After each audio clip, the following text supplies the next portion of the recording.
Brian Lara Cricket Academy, and of course this is game 2 in this series between South Africa and the Windies. The Windies leading 1-0 going into this match. Of course, we've had some delays here because of the extensive rain that we have been having. Rain yesterday, rain today.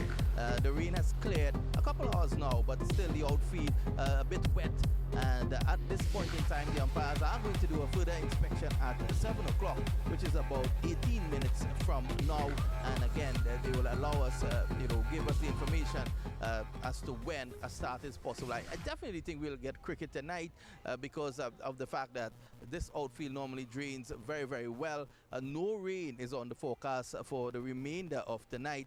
And of course, the West Indies girls, they're eager to go out there. They have dominated T20 cricket just like the men. And of course, tonight they will be looking to go 2-0 ahead. South Africa will be looking to pull one back and even the series. Of course, both teams went into this T20 series having shared the ODI series 1-1 with one game falling a victim to the rain. That was the second match in Barbados. Let's hope the second match in the T20 series doesn't suffer the same fate. Of course, joining me this evening, two lovely ladies to my right is of course Brittany Cooper, the West Indies player, and to my left is Dana Hussein, who is a social media expert when it comes to cricket. She of course has worked extensively with the Caribbean Premier League as well. So she is just off work with the Caribbean Premier League, and she has joined us on set as well. So that's the situation. 1-0, the West Indies, they're leading. Out here at the moment, the umpires, they have said that at 7 p.m. they will do a further inspection. We'll keep you updated. But of course, as I said before, Brittany Cooper is here with me. Brittany, it must be very disappointing, for the people showing up here, because you expected cricket at 7 o'clock.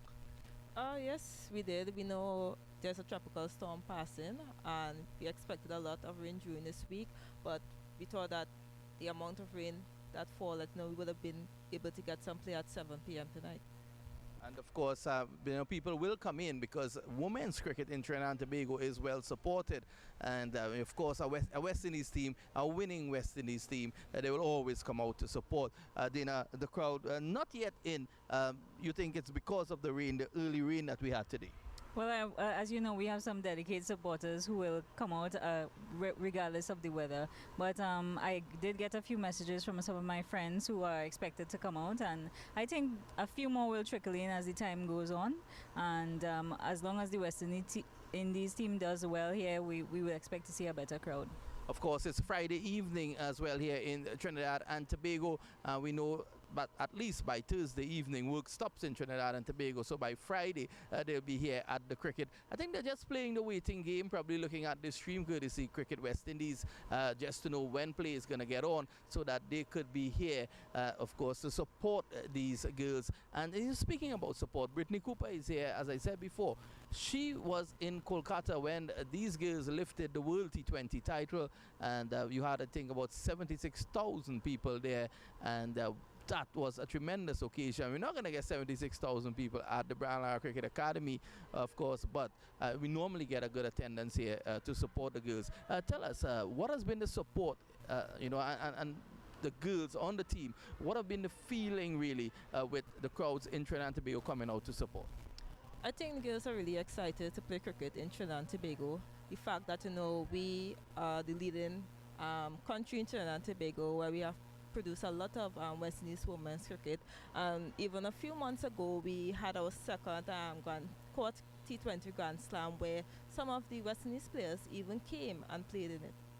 Of course, Trinidad and Tobago is a leading country when it comes to women's cricket. It's a leader in the Caribbean. We've seen that. We've produced a number of players here from Trinidad and Tobago. You can go back to the days of Anne Brown-John and, right up to Brittany Cooper. Of course, Marissa Aguilera as well. And Dana, it must be, really pleasing to see in Trinidad and Tobago where women's cricket has really reached. Yeah, I must say so. I mean, if the level of cricket we have now existed when I was younger, it would have been a viable option for me. And I think being here at the Brian Lara Cricket Academy speaks volumes for where cricket is going in this country. And the women's team would be, really lucky to make use of this facility. Of course, a wonderful facility here at the Brian Lara Cricket Stadium, and pretty soon I think people will start coming in. Normally here, the northwestern stand, that's the major stand, normally it fills up. So I think people are just waiting to see what's going to happen, and they will be out here to support the girls. And just to back up a bit, and tell us about that experience in India when you all lifted the world title. I think still to this day, it's hard to actually explain that feeling, that pride, that joy that was shared that night between millions of people around the Caribbean and among the world. The fact that we started things off for the men and they continued, and even the under 19s. So the fact that we win 3 major championship that year, it's a great feeling, and we're really looking forward to defend that title come November the 9th. Of course, the West Indies, this is like a precursor to that series, so they're out here looking to pull one over the South Africans, and at the moment, they're playing very well. They have taken the lead in Barbados. They have the momentum going into this match once we can get play here tonight. And of course, right here at the Brian Lara Cricket Academy, just about 2 weeks ago, you had the TKR lifting the title. The crowds, they were out in all their numbers, and that was a grand affair. Dana Hussein, who actually worked with the CPL, Brittany spoke of the crowd support and how amazing it was in India. And I was there as well to see 76,000 people. What I couldn't understand is how they got in so easily and came back out so easily as well. But that's a different story. But just about 2 weeks ago, you had the CPL finals here.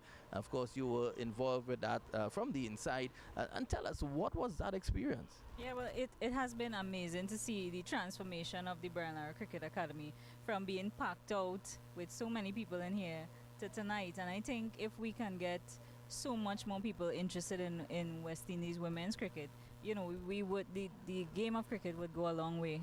I would love to see people just come in here and support our girls. I mean, they can do it without the support, but it would go a long way to have people backing them and supporters in the same way that we support cricket at the T20 level with the men's teams. The women's team need that support as well. Well, at this point in time, we're going to take a short break. When we come back, we're going to update you, hopefully, with news from the umpires.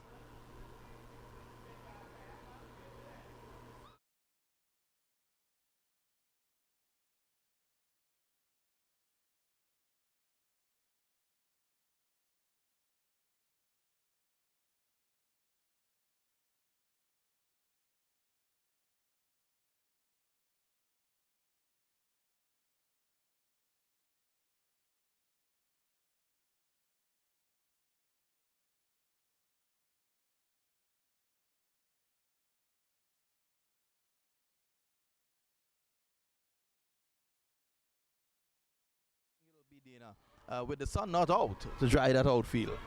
Well, having a wet outfield is a very sticky position to be in, and the umpires will be looking closely at that. But judging from what I've witnessed myself at the Brian Lara Cricket Academy, the field does dry very quickly, because I've seen torrential showers here and pools of water, and then they disappear about 10 minutes after the rain stops. So I'm very confident. The only exception may be if we still have confetti from CPL finals clogging up the drainage.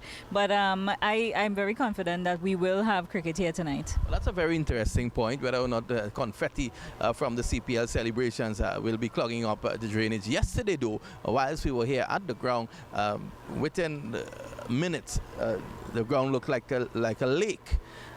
And then I was given word by Manu Ramsaran, who's the ground consultant here at this venue, that the West Indies girls actually practice in the evening. So that should say something for the drainage. Yes, we did. Had about an hour field-in practice, and as she said, the training is really, really great in Brian Lara. I think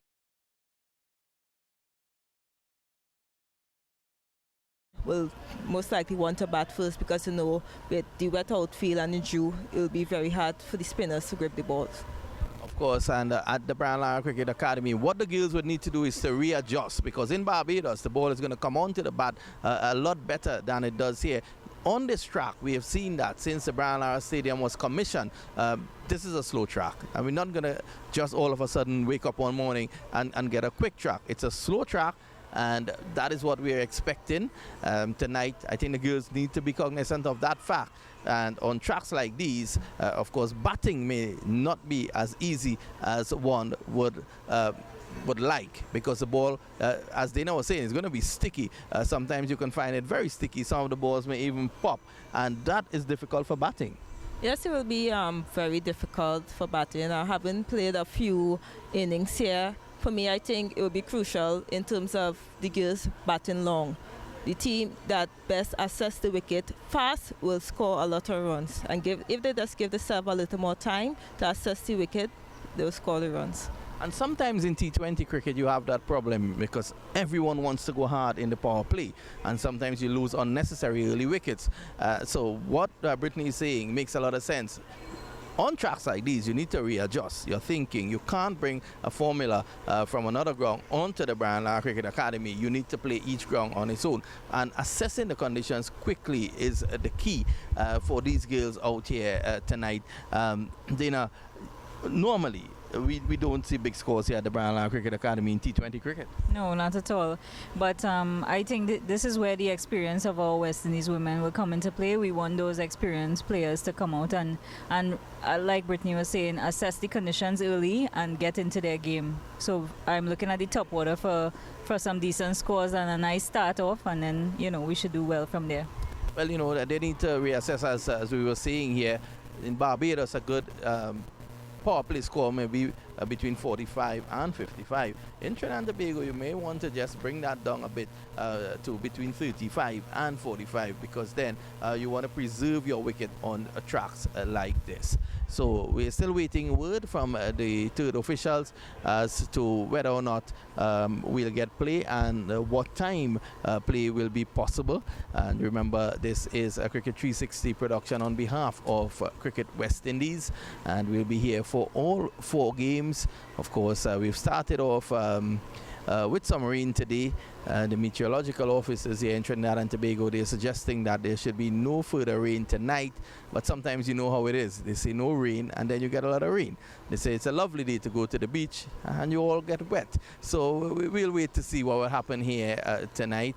The West Indies team, of course, they have been preparing very hard. Brittany has been part of that preparation as well. Tell us how has things going along with that. The girls have been in camp since May. That's approximately 5 months. We have been having 1 month camp, 3 weeks camp. We had the regional tournament that was held in Jamaica, and we had the Grand Slam T20 tournament that was held right here in Trinidad and Tobago. So the girls have been playing a lot of cricket. Unfortunately, the West Indies women team haven't been playing a lot of cricket, or a lot of T20 cricket as a team together.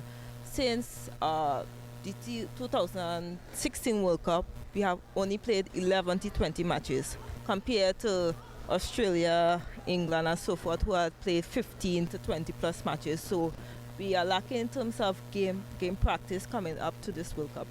How crucial is having this series just ahead of that World T20? I think it's really crucial, the fact that South Africa is in our group, and we also have India coming later on in October to play some practice matches. So we are getting great games against top opposition, because if you look at South Africa tri-series against England and New Zealand, it was a really high-scoring series. They had people like Lisa Lee and Sunilus and all of them had great performance in that series. So we're really looking forward to play some really good cricket against them and India when they come in October. Of course, the West Indies women, they'll be defending that title from November the 9th. And Dina, do you think that the West Indies could return as champion? Of course, I have 100% confidence in the West Indies teams, all of the teams, to put out their best and do that again, because I think they have that winning spirit. They never give up, they never say that. They always put their best foot forward and they always fight till the end. And I think that's what we as supporters want to see from them, that they just keep fighting, they don't drop their heads, they just keep going. And I think they are champions forever. Well, champions forever. I like that. We're going to take a break now, and as soon as we get any news from the third umpire about play here tonight at Taruba in South Trinidad, we will get back to you. It's the right time now. This is we time now. Everybody has in the air. Eyes watching them, eyes watching. Time to get them ball bashing. Wicked smashing till we The first ever standalone ICC Women's World 2020 is coming to the West Indies November 9th through the 24th. Tune in to watch as history is made. Get the full schedule at icc-cricket.com/World 2020.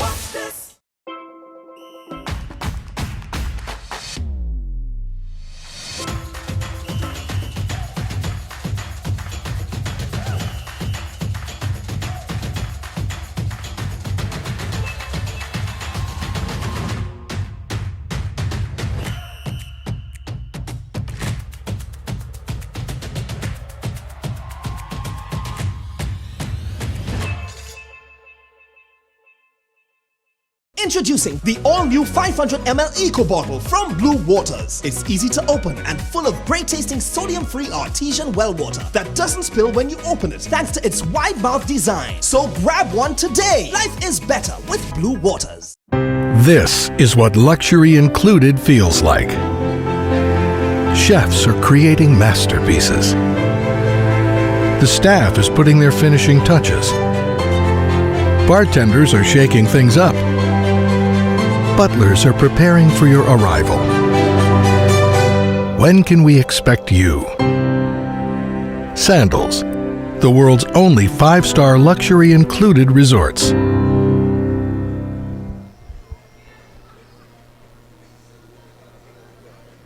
Well, welcome back. We're still here at the Brown Lara Cricket Academy, and funny enough, people are starting to come into the ground now. I'm looking to my left, and at the northwest stand, we're getting people, and sometimes it's very tricky at this ground. You look at the chairs, and you're not seeing people because everyone is to the back of the stadium where you can get your soft drinks and what have you.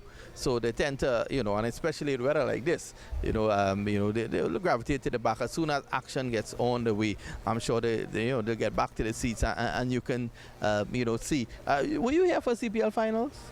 No, I wasn't. Oh, Brittany wasn't here for CPL finals, so she was not one of the 18,650 people. They actually had 18,649 because Brittany didn't come. But she's here tonight, and of course she's gonna analyze as we go along the performance and of her teammates, and as well as the South Africans. Dana is here as well. You're going to hear from Philo Wallace, the former West Indies opening batsman, hard-hitting opening batsman. That is, of course, from one of the new boys on the block here in Trinidad and Tobago, Alan Gopal.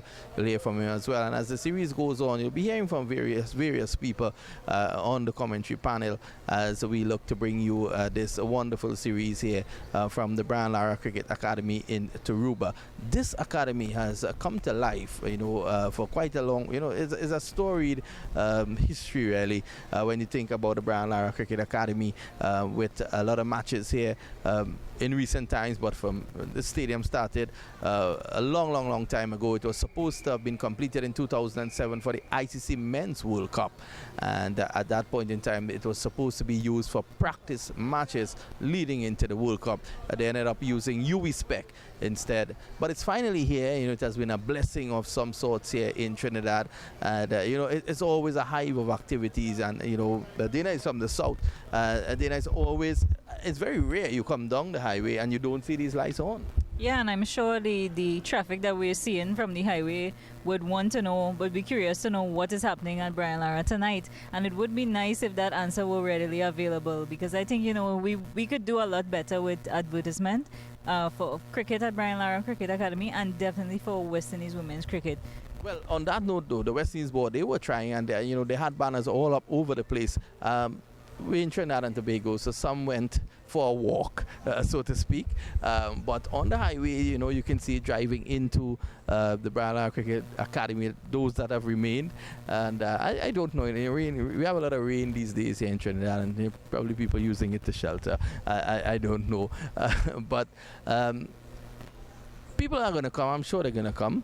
I think they just need to get some action on here tonight. Hopefully the covers were adequate. In speaking to Omar Khan just before we went on air, Omar Khan, of course, one of the officials here at the Brian Lara Cricket Academy. It's a job that he's comfortable with, not as 2 weeks ago when he was the manager of the Ghana Amazon Warriors team. He was under some pressure, and now he did inform me that they're looking to improve the covers, because we couldn't remember for that finals, what happened with the covers. It was not of the best. Well, we have news coming from one of our guys, Alan Gopal, and he's telling us that there's a new time for a further inspection at 7.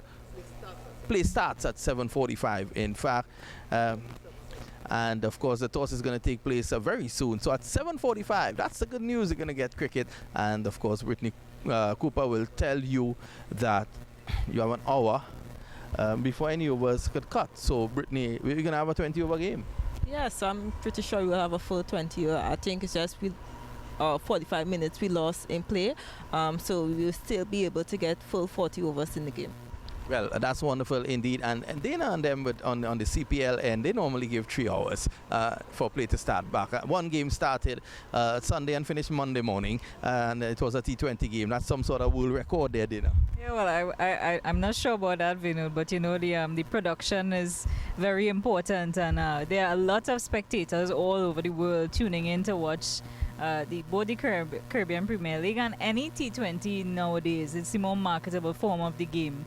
So let's hope that maybe people are coming home late from work today and they're planning on coming a little bit later. Yes, so that's the news. The news from down here is that at 7:45 we should get play. Pretty soon we'll get the result of the toss as well. So what we're going to do is to take a short break, and when we come back, we continue our coverage of the second T20 International between the Windies and South Africa women. It's the right time now. This is we time now. Everybody has in the air. Eyes watching them, eyes watching. Time to get them ball bashing. We keep smashing till we win. The first ever standalone ICC Women's World 2020 is coming to the West Indies November 9th through the 24th. Tune in to watch as history is made. Get the full schedule at icc-cricket.com/World 2020.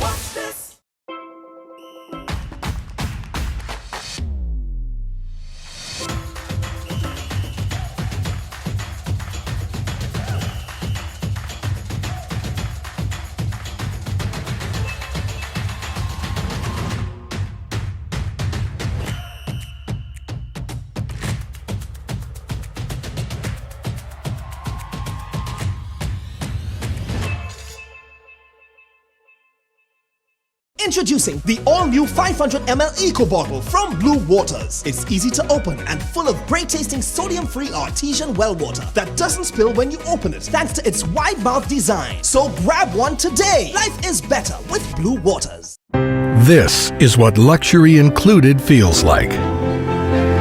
Chefs are creating masterpieces. The staff is putting their finishing touches. Bartenders are shaking things up. Butlers are preparing for your arrival. When can we expect you? Sandals, the world's only 5-star luxury included resorts.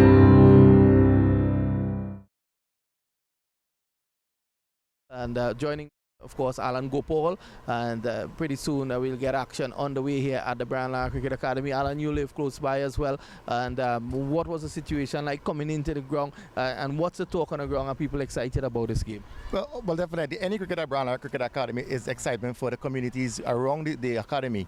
Weather permitting, play is going to start at 7:40, as you earlier mentioned. So definitely the crowd's going to build up because the excitement is here. South Africa is a big team. And obviously their home team, the Cricket West Indies women, they are looking for a victory here to go 2-0 on this series. So I think the crowd's going to build by the time 3:40 game start. Well, 7:40 tonight we're going to have the start of a 40-over game, and of course Dana Hussein is saying that the West Indies should go on to win that game. And looking on at the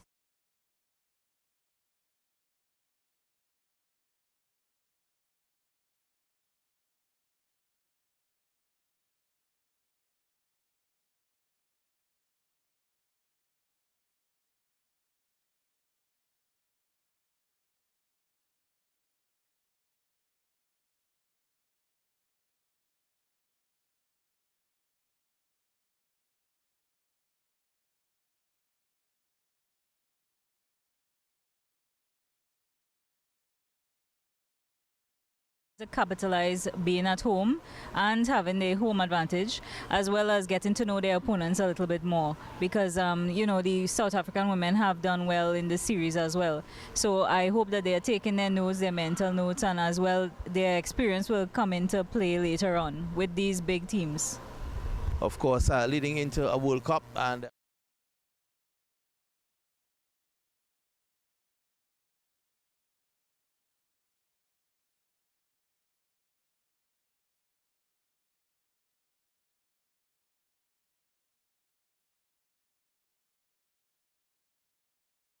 not too many games prior, but this series is going to certainly develop that momentum into that World Cup in October. And I think the West Indies women will want to defend it, and I think they will defend the World Cup in 20.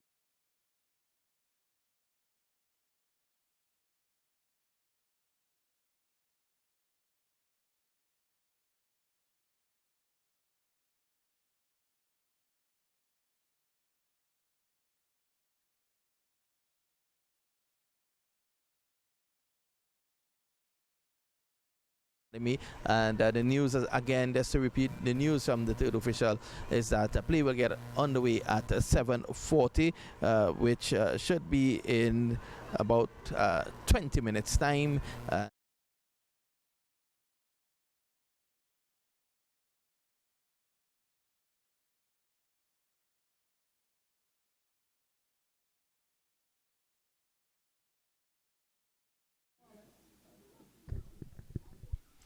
Good evening and welcome to the Broward Cricket Academy here in Taruba. I want to say thank you very much to Vinod and his special guest downstairs. The news, as Vinod has said, is that the toss will be, they look to spin the toss, the two captains, at 7:20, and play will be looking to get started here at the Broward Academy in Taruba at around 7:40. It was quite a rainy day today in Trinidad and Tobago, so we expected this delay. But we want to obviously say that the ground staff has done a very, very good job thus far to obviously get the outfield as dry as it is and that playing surface, which obviously is going to be very important for tonight's game, the second game in this T20 series between West Indies women and South Africa women. West Indies women winning that first game in Barbados. They got up to 124 runs for 6, the West Indies women, and they restricted the South Africans to a meager 107 for 7, and they're 20 overs. A very low scoring game. As I said, good night to Stacey Ann King. Oh, Miss Cooper, good night. Miss Cooper, how are you? Fine, thank you. How do you view this second T20 game between West Indies women and South Africa women? I think each game in the series is really crucial to each team leading up to the World Cup. I know even though South Africa lost the first game, they're looking to bounce back because they're a really good team. When you look at South Africa women, who will be their outstanding players? Obviously, they lost that first game, which would have been a big disappointment for them. Yes, the fact that they have the skipper back in the lineup, which is a really big plus for them. She's one of the leading women's cricketers in wickets. Also, Cap, we're looking forward to see what she does with the ball tonight. When you look at the Brown Cricket Academy here tonight, obviously, when you look at it, with the environment, it's damp. The ball should swing if we get any player possible. When you look at the Windies women, the outstanding players obviously will be Captain Stephanie Taylor, and then you got Hayley Matthews, DeAndre Dutton. How important will they be if we do get on the way for Windies women tonight? I'm really looking forward to see Hayley Matthews in the middle tonight. She in some form, and it's been a while since she scored T20 50, so I'm really looking forward for she to get some runs on the board tonight. Tonight is DeAndre Dutton's 100th T20 International. She's the first West Indies to have 100 T20 cap, so I'm really looking for her to make this a special outing. Obviously, Stephanie Taylor stands out as well. Yes, always. She's a good.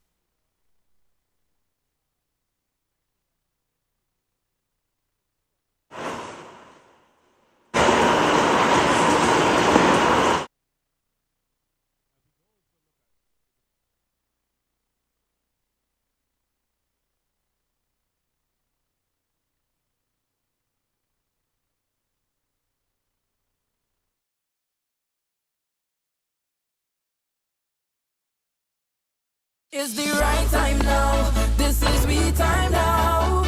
Everybody hands in the air. Eyes watching them, eyes watching. Time to get them ball machine. Wicked smashing till we The first ever standalone ICC Women's World 2020 is coming to the West Indies November 9th through the 24th. Tune in to watch as history is made. Get the full schedule at icc-cricket.com/World 2020.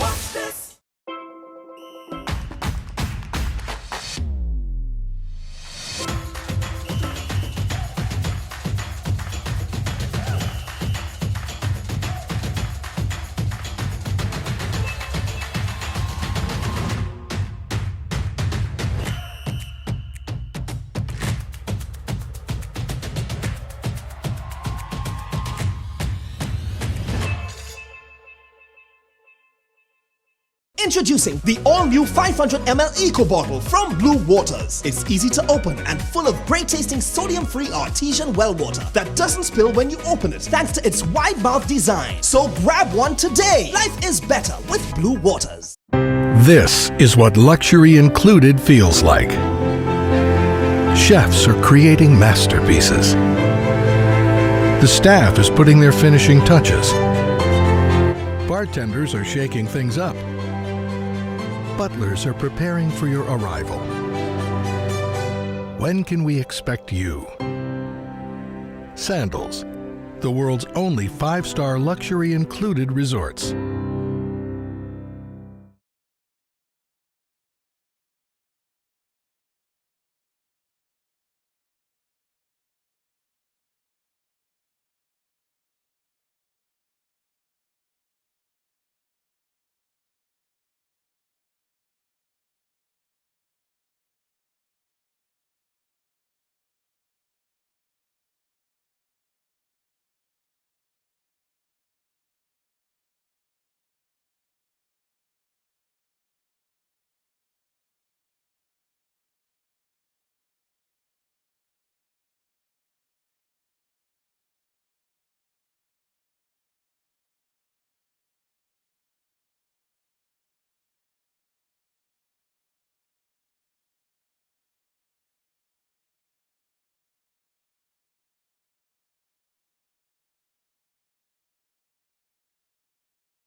Good night and welcome to the Brown Lar Academy, Cricket Academy here in Taruba in deep south Trinidad. There was a lot of rain today in Trinidad actually, and to actually see this outfield in the pristine condition that it's in, I have to say kudos to the ground staff. Good evening, I'm Phil Wallace. To my left is Brittany Cooper. The toss is about to be spun by Stephanie Taylor. So Rion King, the match referee, obviously picking that coin up.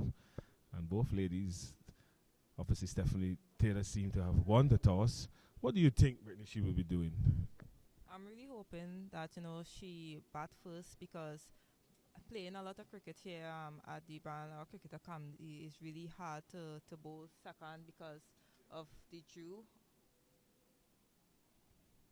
I maybe saw the CPL the other day, actually. That did not, well, batting last obviously would have been in favor of TKR. So dew, plus you're also looking at dampness of the outfield. And if that dew factor is to play a part, you have dampness of the outfield and the dew, so that's double wetness.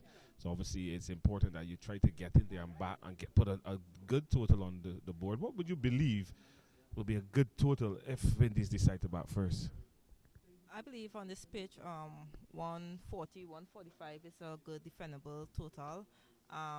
The pitch is not as fast as it was in Barbados. I think that if the girls put the head down and bat out all the overs and the openers give them a good start, we're looking to see a score of 140, 145.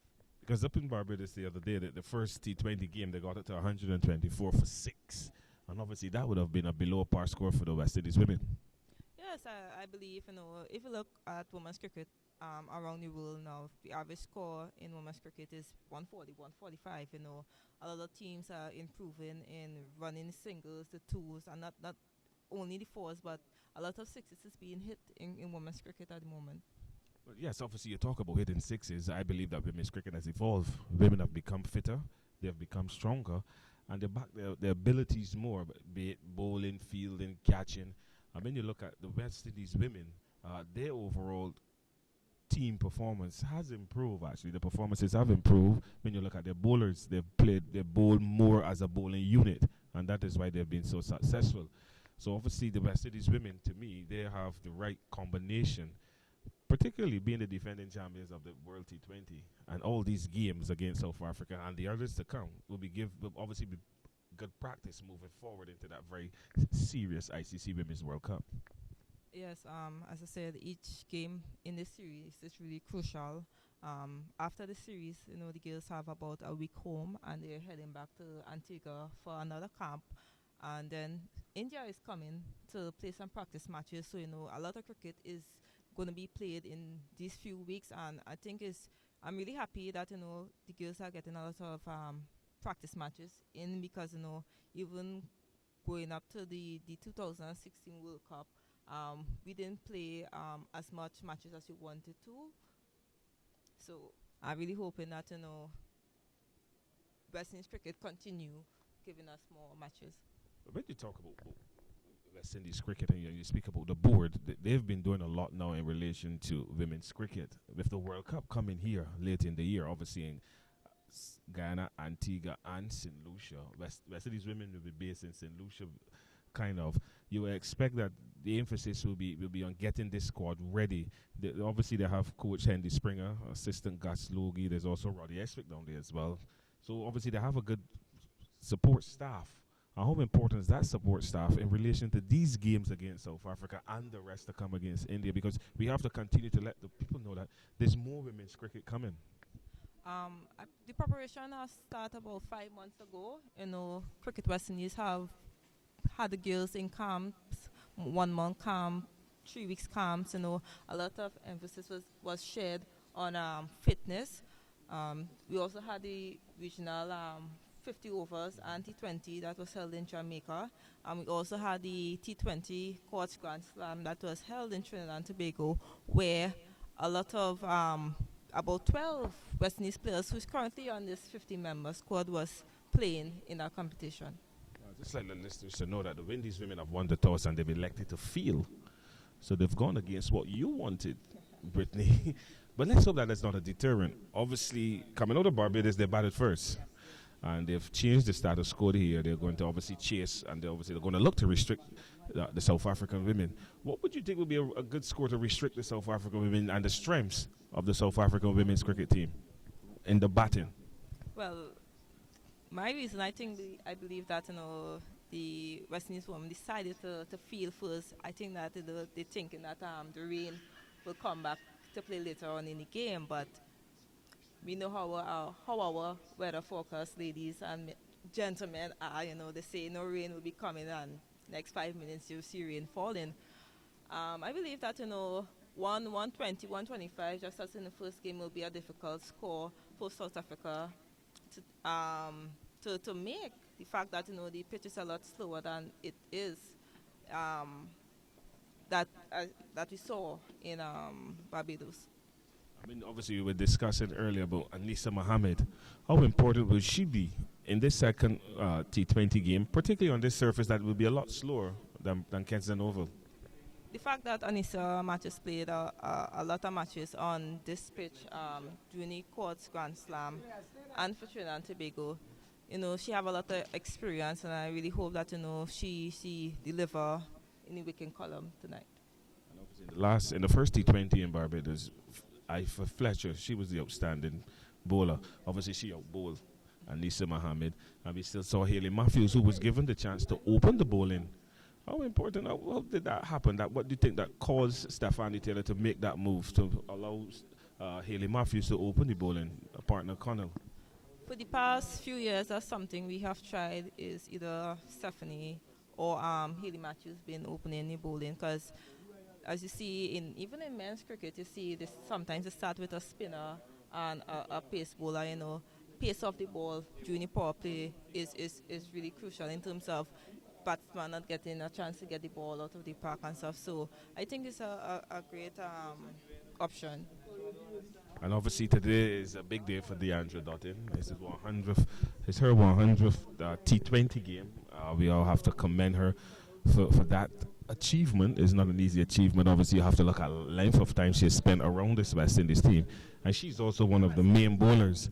And with her type of bowling, the aggressive type of medium-fast bowling, would it be effective on this surface in Taruba? Yes, I believe it will be. She played for my team doing the court screen Grand Slam. I was actually wicket keeping because both of our keeper got injured, and she really bowled fast on this pitch. And the fact that it's really skiddy, and she in swings the balls a lot. I'm looking to see some really deadly Yorkers tonight. So obviously Deandra Dutton has a big cap to wear. She's obviously 100th T20 game. Congratulations to her. And obviously with her medium pace, those big end swingers that you say that she bowls, and also she's a lot quicker than she looks. She just looks like she's ambling to the wicket, but she actually hits the deck pretty hard. And she's a journey woman now in relation to cricket. She's been to England, she's been to the Big Bash in Australia. She had a bad accident as well up there, but she's bounced back, and it just speaks volumes for the character of this Deandra Dutton. Being Deandra teammate, it's great to see, the work ethic she put in. She's one of the fittest on the team, but still, you will see her go and do some extra sprints, get up early sometimes a morning before a match and go in the gym. Her eating habit is phenomenal in terms of, the diet she carries and stuff like that. She's really disciplined. I mean, obviously, we have to look at Shamila Connell. She's coming back from injury. She bowled in the first game. She bowled 4 overs for 19 runs, and she picked up a wicket as well. How important will she be for the Windies women here tonight? I'm really happy Shamila Connell have been bowling really great in this series. In the past series, she sometimes have only picked up 1 or 2 wickets, and the fact that she's a lot more consistent is one of the reasons why she's so economical in this series so far. I mean, you look at it outside, it's damp. The ball is going to be damp. How important it is for those fielders as well. And what is going to be required for the fielders to get the bodies behind the ball and try to get that ball as dry as possible. Because when Anisa Mohammed, who is a spinner, you would expect her to want to bowl a dry ball. So conditions are a little on cricket, but obviously they have to play because it's very important. The umpire said they'll start at 7:40. So how important it is, obviously, to keep that ball as dry as possible so that Anisa Mohammed and the rest of the spinners can come into the attack. The fact that, we have a lot of spinners on our team, we have to keep that ball very dry. I'm hoping that, the skipper bring on the spinners a lot more earlier than expected, as the ball will be a lot more drier. Anissa haven't been performing as well as she wants to, so I know she's going to be pushing herself to get some wicket or even hold economical in these 4 games. Okay, we'll obviously be giving the best of this women's team. And it's Stephanie Taylor, captain, Anisa Mohammed, Deandra Dutton, Aifid Fletcher, Keisha Knight, Shamila Connell, Marissa Aguilera, Natasha McLean, Shamila Connell, and Haley Matthews, and Shadeen Nation. Same team that played in Barbados? Yes. So they have not changed the winning combination? I think there's no need to change, if it's working for you, why change it? I mean, you look at it, obviously you have the manager is Eugenia Gregg, and the head coach I said is Henry Springer. And we have, and to bring up the rest of the squad, is Shanita Grimmon, Karishma Rambarak, Shakira Salmon, and Kiana Joseph. It's amazing that Salmon has not made the final 11. Oh no, she picked up an injury before the last game in Barbados, and she's just with the World Cup coming up in a few weeks. You have to be able to maintain your players. Well, the players have left the field. Obviously, the Windies women, they are off. They're going to get ready to field. South African women are preparing. Some of the bowlers are still there going through their paces as expected at this level, very professional. And how professional has women's cricket become? Very professional, I must say. If you look at the KSL and the WBBL, a lot of games are now being showed live on TV. So a lot of young women or young girls are getting to see their role models play cricket. And how important is it for women's cricket to be televised? Even streaming here tonight from the Taruba Stadium here, when you look at the Cricket 360, our head producer Vinod Mancham, how important is this streaming of this series in relation to Women's World Cup and West Indies women being shown to the public live? The fact that the World Cup coming up in a month's time, basically, you have to advertise what you are going to see in the World Cup. We can't have a series going on and there is no live stream or people around the world not being able to see these games, because we are looking forward for the World Cup coming up, and these are the players who are going to play in the World Cup. So I mean, you look on the screen, obviously, there are no people in the stands over to the south of us. yes. Because that's the further side of the field. People have to drive around. But underneath us, when I was coming in, there were about maybe 200 people. And what I like about the crowd that is beneath us is that you have different age groups. Young people, not so young people, mothers, fathers, daughters. And I think it is very important to have these type of spectators, because to grow this women's cricket, you need to get those spectators in. And as you can see on the screen, there are quite a few, and a lot of young ladies. People in South love cricket. A South girl, I know people in South love cricket. As you can see, the Northwest stand is almost full. You're expecting a lot of more people to come in. Today is Friday, so a lot of traffic coming down the highway. And with this rain falling, some people might prefer to stay in bed. But, we're looking forward to see an even bigger crowd Sunday. Yes, and obviously we want to commend Sandals again for coming on board of Sandals International, a series between West Indies women and South Africa women. So once again, Sandals continue to show that they're a beacon within Windies cricket. It's great to have Sandal back on board. They were the sponsor before, and it's great to see they come back on board and support all levels of West Indies cricket, whether it be women, the under 19, the under 15, and stuff like that. Because we need more of corporate T&T or the corporate region to come on board and support sportsmen and sportswomen. But obviously, when you look at it, you see that women's cricket is evolving. We just saw in England, I don't know if you follow that series in England with India and England and then New Zealand. The crowd support was unbelievable. The World Cup in England was well supported as well. So how important is that World Cup leading into the T20 World Cup that is going to be later in the Caribbean? The fact that this T20 is the first standalone woman T20, it's big shoes to fill. A lot will be placed on ICC and Cricket West Indies in terms of advertising, because a lot of people don't know the World Cup is being staged in the Caribbean. So a lot of work still have to be done in terms of advertisement.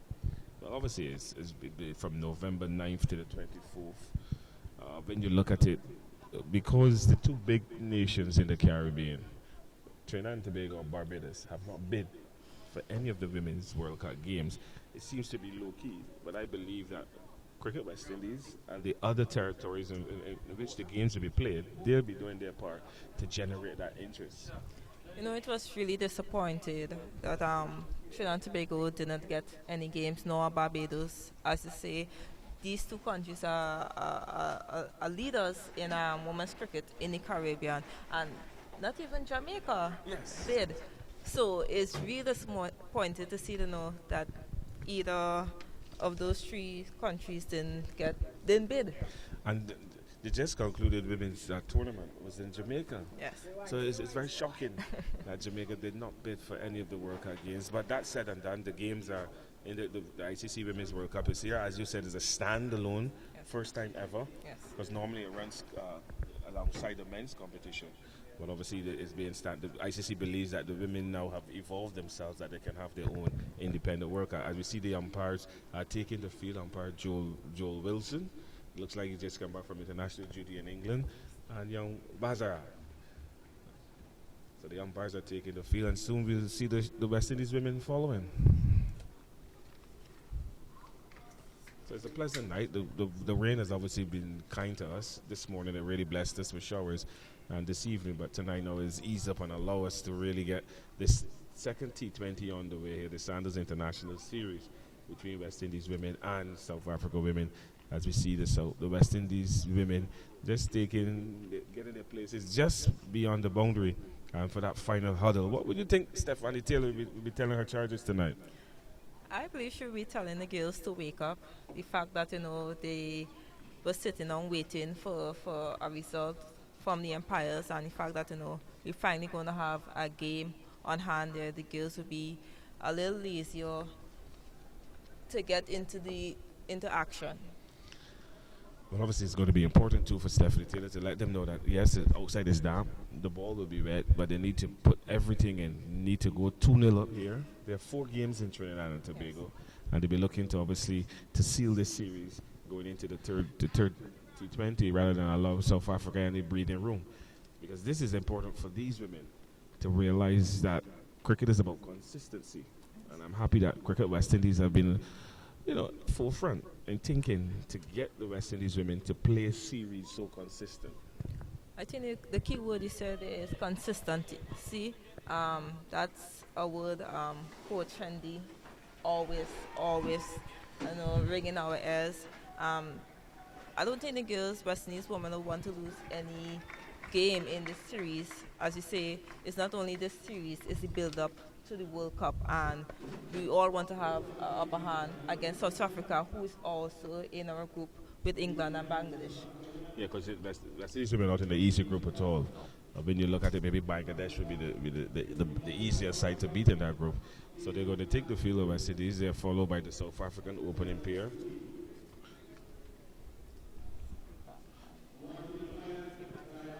Yeah, Lisa Lee is going to be partnered by Dane van Niker.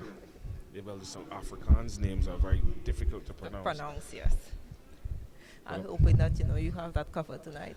Yeah, I've been to South Africa. I've had a good time there. They play cricket rather tough. Yes. And I've been watching South Africa women as well. And they're in a bit of a transitional period as well, because they've lost some of their players. So they're also feeling their feet and trying to get the right combinations going for their cricket as well. Yes. As you see, Frank in the middle there, she missed the first T20, so she's looking forward to lead. If you look at the ODI game she played where she scored a run, she just stayed there and batted throughout the innings for South Africa. So I believe, she will take up that same mantle tonight, and Lizzie will be the one to... Well, look, again, it's a game plan. Yeah. We look at T20 cricket, and we believe that everybody should go helter-skelter. But there's a place in T20 cricket for someone like Dame Van Nurker, because she can obviously nurdle the ball, work the ball around, and allow the rest to obviously power hit around her. Yes. So it is a good plan, but obviously it's now execution. As you see, the game is just about to start. Stephanie Taylor is speaking to the big fast bowler, Shamila Connell, who believes that she's a fast bowler indeed, and she has a very good attitude. Yes. She's going to be opening the bowling from the northern end here at the Brala Academy in Taruba.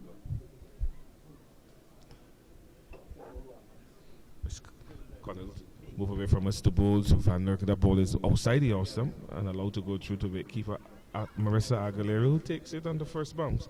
And I remember Marissa Aguilera, she continues to keep with her pads under her pants. Or she has none on tonight? No, she have it on. I think it's a new trend in cricket where they have this hockey pads on, and it's very light and it's easy to move around with. Do you think ICC should get involved? Because it's not cricket. Once it's safe, Okay. I have no problem with it. That's Connell again. Moves away from us here to Bulls of Van Nerken. Outside the stump ball comes back in, allowed appeal for LBW, but obviously turned on right away. Maybe a bit of inside edge, Yes. but a good delivery. As you can see, they have a deep cover on the third man. This Ali have been caught at point twice during the ODI series, so it looks like that is the same plan to bowl short and wide for she to go at that ball out there. Well, cricket is about planning. And if you plan, then you execute your plan. As Connell again moves away from us to bowl to Lisa Lee. This ball is short outside the offside and she cuts straight to the Andrew dot in that point. No run resulting. So 3 balls, no runs. A good start for West Indies women and Connell. Yes. I'm really hoping that, the next 3 balls is 3 dot balls. Because, in cricket, you have 3, 4, 5 dot balls, and the last ball go for 4. Yes, or Connell 6. again at the top of her mark. She's bowling to a slip, a third man, a point, a backward point, extra cover deep, short extra cover mid off. She's into bowl to Lee, and this ball is good length delivery. Be coming forward and just pushing it to that second field out back point. No run resulting. 4 balls, 4 dots. She's bowling also to a mid on, a mid wicket, Deep square. and a deep square leg.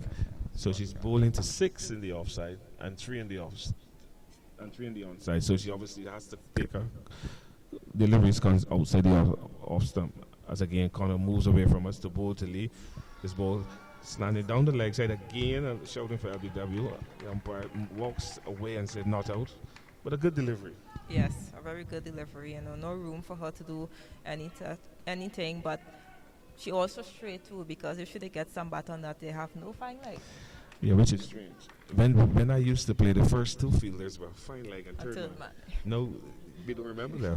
Scott once again moves away from the northern end to Botele, a short ball, and she cuts hard to point. DeAndre Dotton in the way. At the end of the first over, a maiden.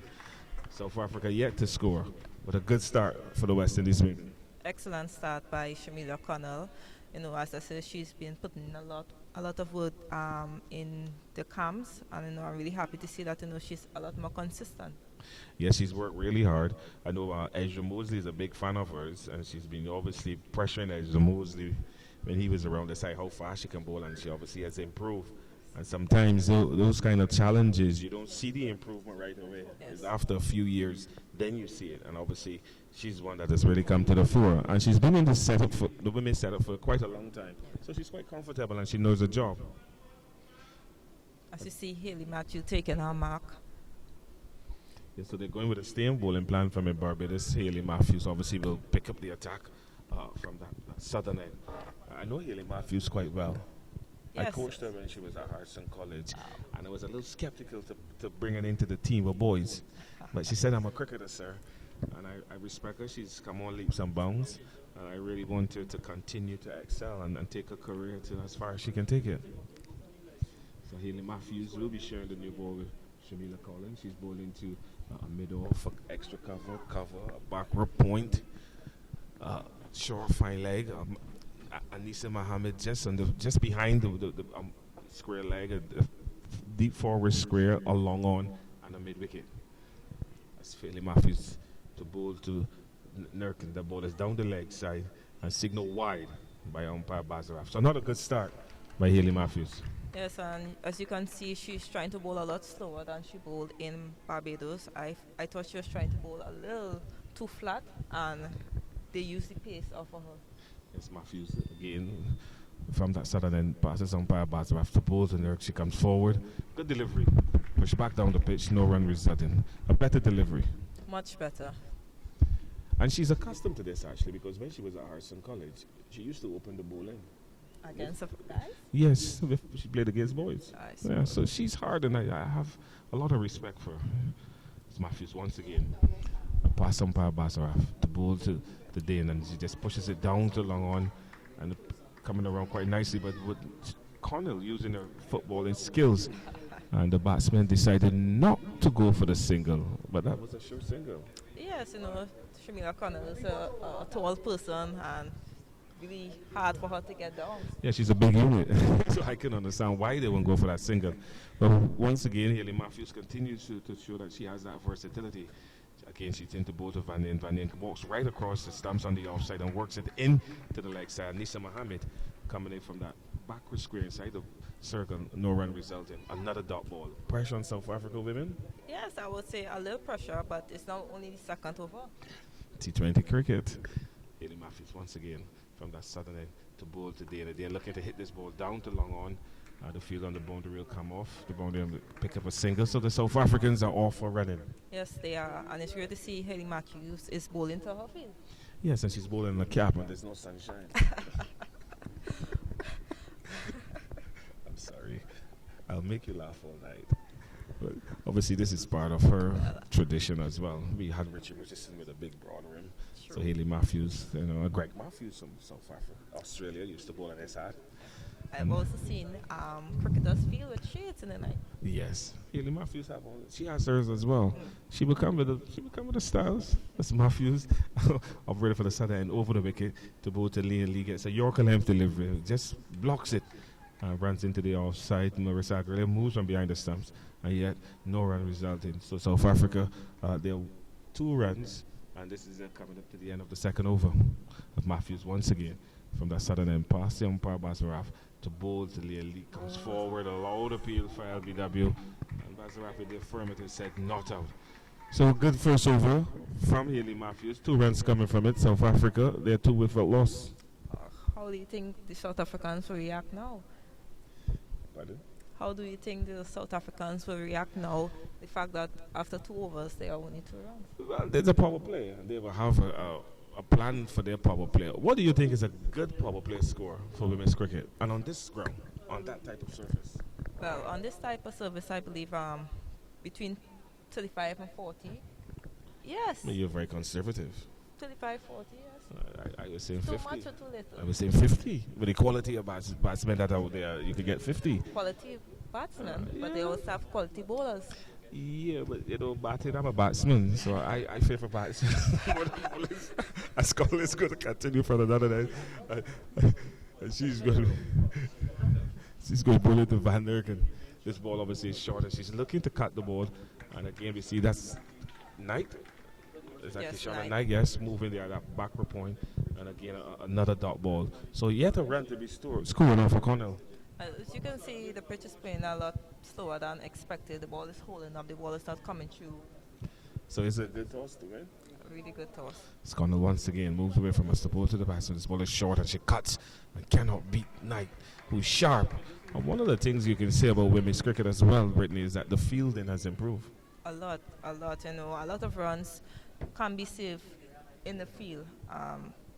A long time ago, coaches never used to study about the importance of fielding, always batting and bowling. The Connell again moves away from us. This ball is short and just guided down to third man and pick up a single by the batsman. So again, we're seeing the South Africans just looking to just work the ball and run it down to third man successfully.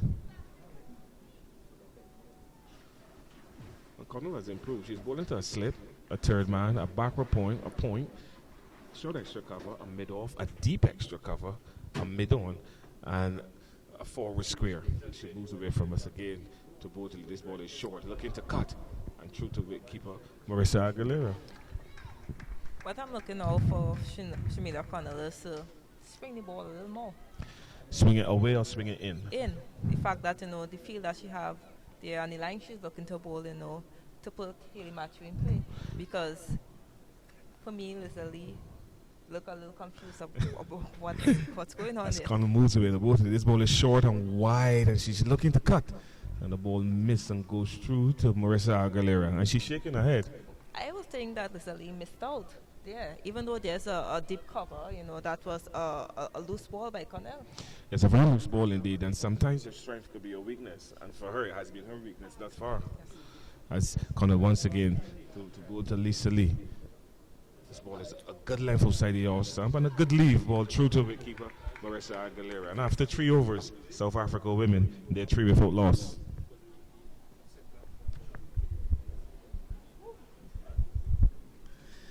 So good over again from Shamila Connell.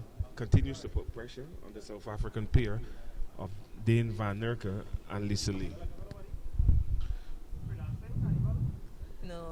see Haley Matthews coming back to bowl. And we see most of the fielders with their rags in their back. So obviously they're trying to keep that ball as dry as possible. Because with a lot of rain that they had in Trinidad, the outfield will be wet as Haley Matthews once again from the southern end to bowl to Lisa Lee, who just looks to reverse sweep. That's DeAndre Doughton running to her left at backward point. Can prevent the single. So innovation. Pressure, you think? And that's all about T20 cricket. You have to create shots, you know. She looked at the over that Haley Matthews bowled and saw there wasn't really much on the ball. And, you know, she played that reverse sweep very comfortable. This is Matthews into Lisa Lee. This ball is swept and she's out caught. A brilliant.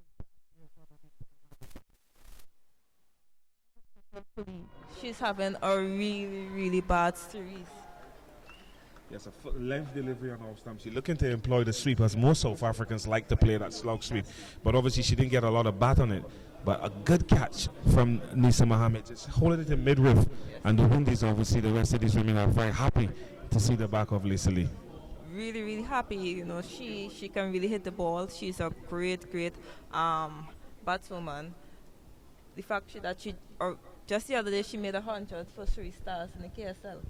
Yes, obviously she is a top player, Lisa Lee, but she's been very disappointed thus far on this trip. But you also see again that Haley Matthews and the captain, Stephanie Taylor, the plan work. Yes. Taking pace off the ball. You said earlier that Haley Matthews is bowling a lot slower than what she was bowling in Barbados, and it paid off, yes. Forcing Lisa Lee to look to make pace on the ball. And in doing that, got a wicket. So South Africa, they're 4 down for they're 4 runs, and they've lost their first wicket.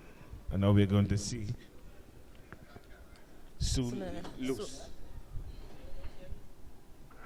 Saying that Lucy's going to take the first ball from Haley Matthews. Oh. Looking to play an ungamely shot to the first delivery from Haley Matthews, and they're lucky there. Very lucky, I must say, to get some bat on that. If not, they'll be shouting for LBW. Haley Matthews continues to apply pressure here at the Brala Academy. She is able to lose this ball. It's a good left delivery. She just comes forward and pushes it up to extra cover. Fielder moving to her right. No run resulted. So good over thus far for Haley Matthews. No complaints here. Matthews once again to go to loose. This ball is flighted. She just looking to whip it into the leg side, and big Shamila Collins is in the way. No run resulted. Another dot ball. I think Stephanie Taylor is excited about what she's seeing, the fact that her bowlers are bowling to their field. Make her job a lot more easier. Indeed. Haley Matthews once again to bowl to length. This ball is bowled straight to the back.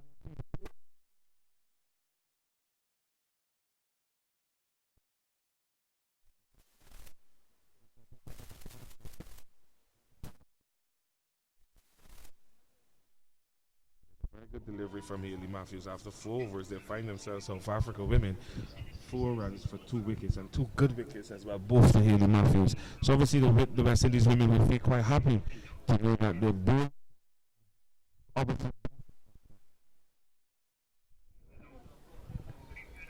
As we see Chloe Turan coming into the wicket now, she's a very explosive batswoman.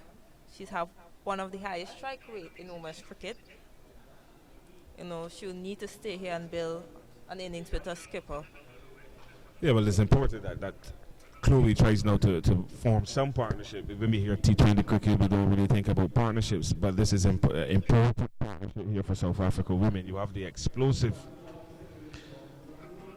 Chloe and the captain, but a very good delivery there for Haley Matthews. One that just pitched on about the off stump and spun back into the right hand and going through that back pad. As we would say, through the gate, and she was bowled a very good delivery. And again, the slowness of the surface. Thank you. As I said earlier on, I really wanted Haley to bowl a lot slower here, you know. The fact that, you know, the wicket is slow, and you get plenty turn. As we see now, it's going to be a bowling change. Stephanie Taylor is going to take out a big seamer, Shamila Connell. She's going to bring DeAndre Doughton. A bigger seamer. She's a bigger seamer. She's short in stature. She has a very well built. She's well built. She's strong, and she's one that obviously will hassle the batsman. She's going to pick up the attack from the northern end. She's bowling to a slip, a third man, backward point, cover, extra cover mid-off. She has a fine leg, a mid-on, and someone in front is clear. As that dotted that in swinger again. First ball up Yorker length. And no run resulting. So South Africa women, they have 4 runs for the loss of 2 wickets and be in the process of the 5th over being bowled by Deandra Dottin. As I spoke earlier about those in-swingers, Deandra ball, and first ball up, she almost got a skipper. So she's listening to you. I hope so. As Deandra Dottin again moves away from us from this media center end. To both of Van Erken, this ball is obviously outside the off stump and is down to third man, picking up a single. If that single, the score moves on to 5. Van Erken, she's on 4. As we see the skipper take out the slip and put a backward square. Good move? Yes, well, obviously Stephanie Taylor realizes that Deandra Dottin is swinging the ball, so she's going to reinforce the leg side and bring that 4th player into the leg side to help give her a little protection. As Deandra Dottin is going to move away from us now, and she'll be bowling to Lisa Lee. A short ball coming back into the right hand. They're looking to work it into the leg side, but the ball hitting the tight pad and going into the offside.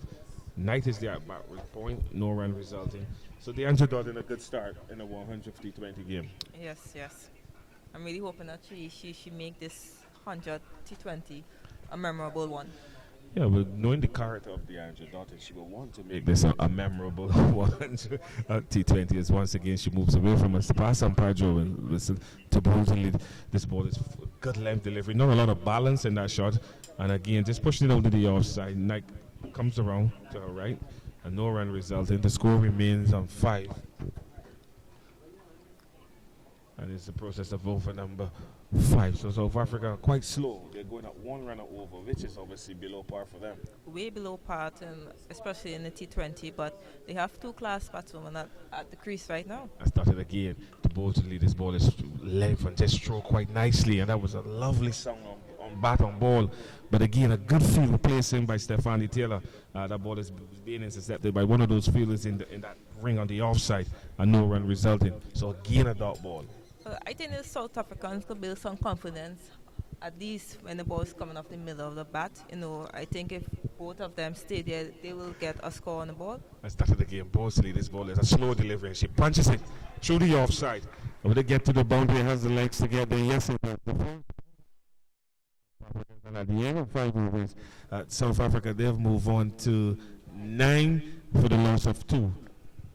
Chloe is on 4. And Van Erken, she's on 4 not up. As you see there, that nothing much was put into that shot, the pace of Deandra, and just a pure timing by Tehran. Well, it just goes to show that she obviously has found the pitch favorable to execute that shot. I'm going to exit this chair, and our executive producer, Vinod Mancham, who has done some very nice clothes, and obviously I know they are free clothes, will join you. Thanks a lot for the water during that first session. The West Indies enjoying that first 5 overs, and in the power play, we're still in the power play. They're 9 for 2. As I welcome Alan Gopal, and Alan, 9 for 2 represents the West Indies in control here at the moment. Totally in control, Vinud. Within the first 6 overs of the power play, you would expect the South Africans to take full advantage. But I think the West Indies women have been bowling pretty tight, and the South Africans have not adjusted to the pitch quite well as yet. Yes, and Hayley Matthews continues from the southern end, the C3 end, so to speak, as she comes in again and bowls. A lovely bit of fielding. A good athlete, Hayley Matthews, of course, coming to the fore in this series and getting that wonderful 100 for the West Indies to draw that ODI series prior to this T20 series. It says over the top, well pitched up, and on that occasion, Tyson was able to go over the top and down to the boundary for 4. A little bit of over pitching there by Matthews. Batsman getting on top of the ball and picking on that short mid-off well. So that's the first boundary for the South Africans women. Move the score to 14 for 2.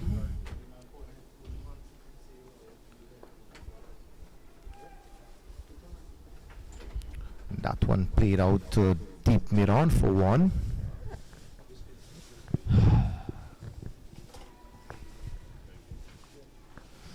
Just want to say good night to the West Indies Cricket Board setup. Of course, Richard Berridge, he is the technical guru. Of course, Carl Beckford out there as well. And all the others. President of the West Indies Cricket Board, Dave Cameron, will be inducted into the Cricket Hall of Fame next Saturday. This delivery is played away to mid-on. And Haley Matthews keeping it well pitched up to the bat. She's getting generous assistance, and she has completed 3 overs. She has taken 2 for 9. The score 15 for 2, and that's the end of a power play and a wonderful performance by the West Indies team in the field thus far. Certainly, Vinod, 15 for 2 within the first 6 overs would have been a start that the West Indies would have been looking for. Putting the opponents on some back foot pressure. So that was the end of the power play period.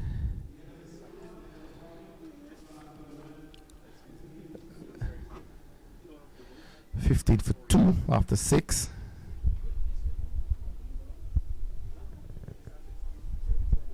Yes, 15 for 2, and the West Indies enjoying the exchanges so far. Haley Matthews getting 2 scalps. Of course, Chloe Treon is on 9. And Dean Van Niekerk is on 5.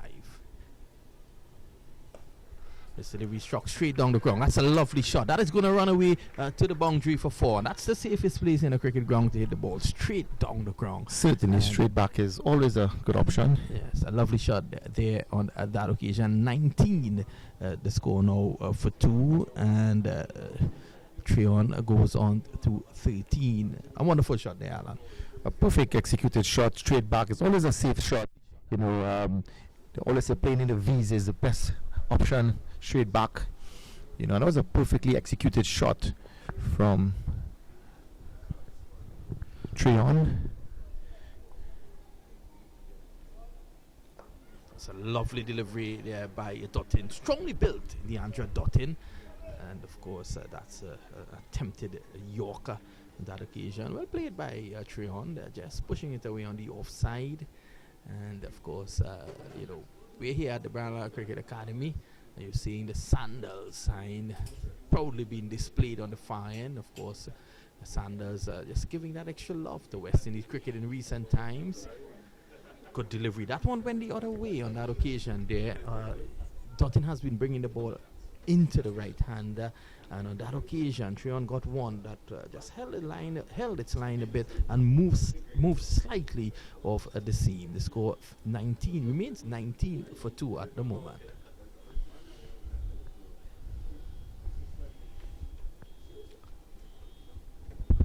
Crowd starting to build up here at the last stadium. This delivery keeps low. That was a half tracker. And on that occasion, Treon would have expected that to have bounced a little higher. But as we were saying in the lead up to this game, Alan, this track normally plays slow and low. Well, definitely. We know that the Brown Lara cricket is not the fastest of pitches, and batsmen have to do the adjustment early upon the innings, because if you fail to get early inroads into adjustments, you could be uncomfortable as they are right now. 19 for 2.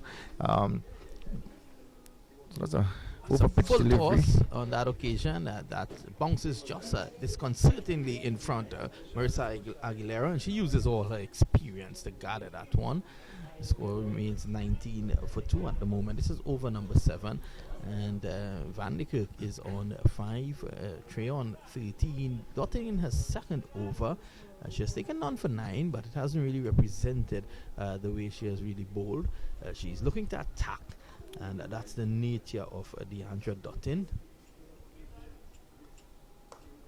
Overpitched and lucky on that occasion that Treon was not able to get past the inner circle and down to the boundary. A lovely bit of fielding on that occasion. The score remains 19. It's the end of the over. It's the end of over number 7. The latest score here at the Brown Lara Cricket Academy.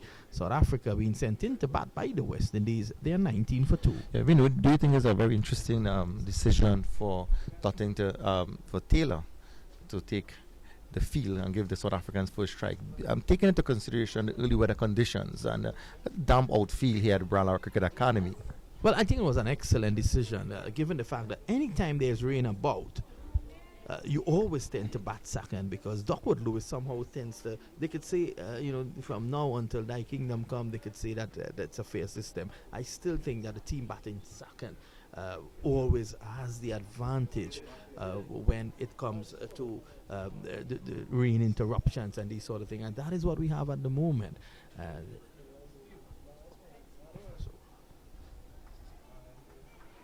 Delivery is played away smartly by Van de Kerk. She moves on to 6.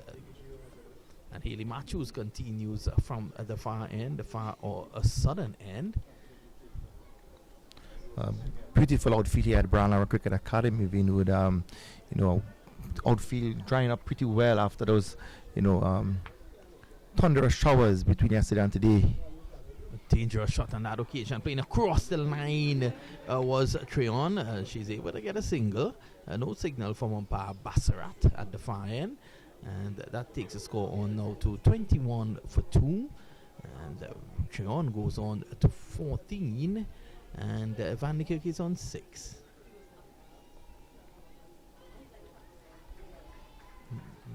That delivery a bit too straight, and Treon is able to work that away. In fact, Van de Kerk is able to work that away for a single. So losing a line a bit there on that occasion. Yeah, just strained down the leg a bit. We know about that's one of a few that she has done such. She have held a very good line early on in her attack. This time she goes over the top, and this is going to go into the boundary for 4 over pitch. And what we have seen so far from Haley Matthews, she has bowled very well, but she has been attacking. She has been going right up to the bat, and sometimes it's just a little too close to the batter, and they're able to go over the top. On that occasion, we've seen Treon done it already, and there was another situation where she was able to do it again. She is on 18. This is a loud appeal for like before. Was Treon struck just outside the off stump? I think that might have saved. In fact, umpire Bassarat is saying that one's going down the leg side too much. Haley Matthews needs to understand that she's getting a lot of purchase on this track. Definitely, it's a slow track and it will take some spin, and she'll need to get that line adjusted a bit. It's not the fastest of track, and we do know that the Brown Arrow pitch does take some spin. The second wicket she took, it really gripped on that surface and removing the middle stump. Yeah, she's again this delivery just outside the off stump, playing back partly. Again, well pitched up and looking to get that purchase, extra purchase from the track. A wonderful spell of bowling here from Haley Matthews. She continues her good form from the ODI series. 2 for 16 or 4 overs. You'll take that any day in a T20 game. Extremely good spell from her. 16 runs or 4 overs. That's an average of 4 runs per over. Yeah, and 2 wickets in that as well. She have kept her nerve well. And we're not going to see a change of bowling on the northern end. Well, there you can see the crowd building up nicely here at the Brown Arrow Cricket Academy. The women's cricket is well supported here in Trinidad and Tobago, and kudos to the West Indies Cricket Board, Cricket West Indies, for the advertisement and marketing that they did leading up to this game, Alan. Certainly, yeah, and the Brown Arrow Cricket Academy attracts those type of fans, especially the Southerners here in Trinidad. They come out and they support cricket a lot, and this academy has really done a lot for the Southerners. And they have come out here this evening to give support to the West Indies women. And when you consider the conditions, the weather conditions between yesterday and today, you'd have never thought cricket would have played here. And they have braved the weather, and they came out to support, some good cricket. The South African women is an international team being here at Brown Arrow Cricket Academy. But more so, the West Indies girls are, the local team here, and they have come out in their numbers this evening to ensure that they give that support. Well, Afi Fletcher, the leg spinner, is into the attack. That is a delivery pitch on the midland leg, turning towards off and played back. A bit short though, but obviously you can see Van de Kerk reading her off the pitch, and she was able to just go back and across and play it back to her. Afi Fletcher would realize that on this track, if she pitches up, she may well be in the business. This time, this is a quick single. Thrower did not strike us and could have taken off the head of Afi Fletcher. There's a right smile on her face there.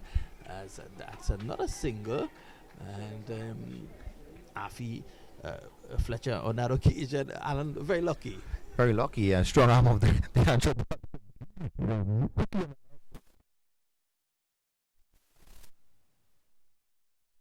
strength that we're accustomed to.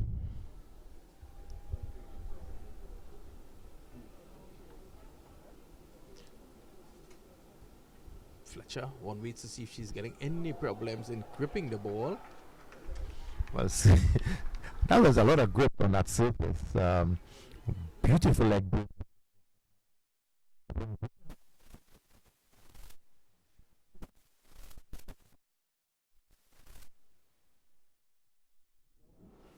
Outside the off stump and looking to cut that too close to cut on that occasion. There was Treon, but Treon looks like one of those players who likes to get on with it. Just to be careful.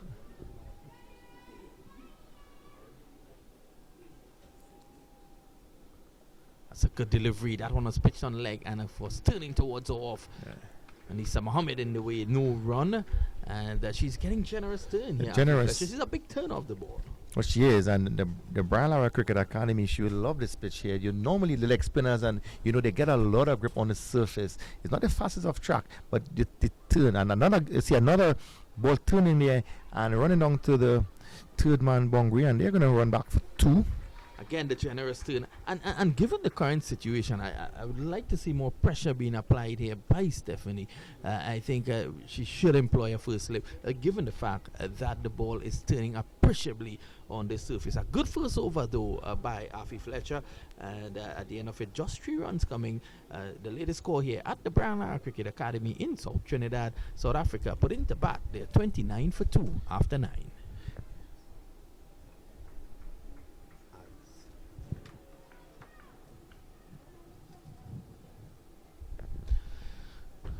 So we're back here.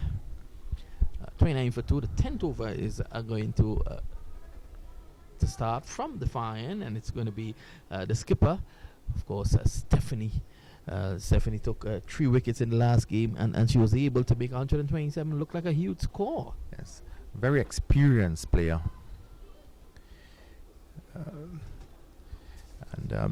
As you said earlier, they should apply some more pressure. They are on top of this game at this time. When you look at the scorecard, 30 runs now. That's in the 9.1, and she spread the field a bit. But I would have, as you said, employ that first slip there. The ball is gripping on the surface. Let them come into the front, but the surface is a bit slow. Let them, that shuttle will definitely be out of time. Another delivery that is pulled away down to the backward square, and that's a single. Of course, another short delivery, and that one actually stopped on Treon. Treon goes on to 21. She's not going to let that stop her, and she's powerfully built. The West Indies, the Windies girls here, they will want to get rid of her very soon.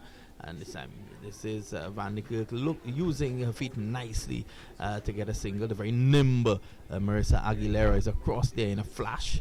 And that's another run. The score is now 32 for 2. So we're heading into the end of the 10th over. Vinod, what type of score you will want to predict on this track? I think the way they're going, they could, and that's a wicket. Well pitched up delivery by Stephanie Taylor, and she has now picked up her 4th scalp in this T20 series. Delivery just outside the off stump, turning in to Treon. And Treon, of course, as we have seen, she loves to get after the bowling. She drove up, her head was in the air, and she is out court. So Treon goes. Here's the replay again, Alan. Yes, good catch by Matthews at square. Well, she was actually struck on her chest. Haley Matthews, one hopes that she's okay. I think the excitement of getting a wicket would send that pain away. She's a strong girl, I think. But she actually lost her shape on that occasion there, Treon. She leaves the park for 21. The West Indies, I think they'll be very happy to see the back of Treon. 21 of 23 deliveries. And she was looking to drive through the offside. But if you look at where her left foot was planted, it was actually in line with leg stump and not across, just outside off, looking to drive through the offside. She was never in control. That was always going to go in the air. And what a crucial breakthrough by Stephanie Taylor. The score here, 32 for 3. And South Africa women are now in a bigger bit of trouble here at 32 for 3. It's run up to 10 overs, and the scoreboard has not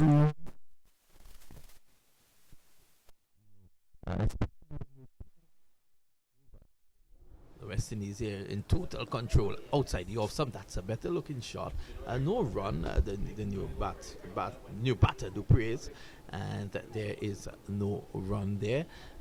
Taylor just making an adjustment to the field. She's sending Matthews back on the sweeper's position, so which means she's gonna probably give it a little air and entice Dupre. She has just come in. She's showing a propensity to come onto the front foot to drive. So Taylor will be hoping that she can get her playing uppishly, and let's see what she does this time. She tosses it up. A bit too straight though. It's played down to a long on, and that is a single. That takes the score to 33 for 3, and that's the latest score here at the Brown Stadium. When we come back, there is a double change in the commentary position. Fido Wallace, the former West Indies opening batsman, will be bringing with him, of course, Brittany Cooper, and there's nothing former about Brittany. She's still a current player.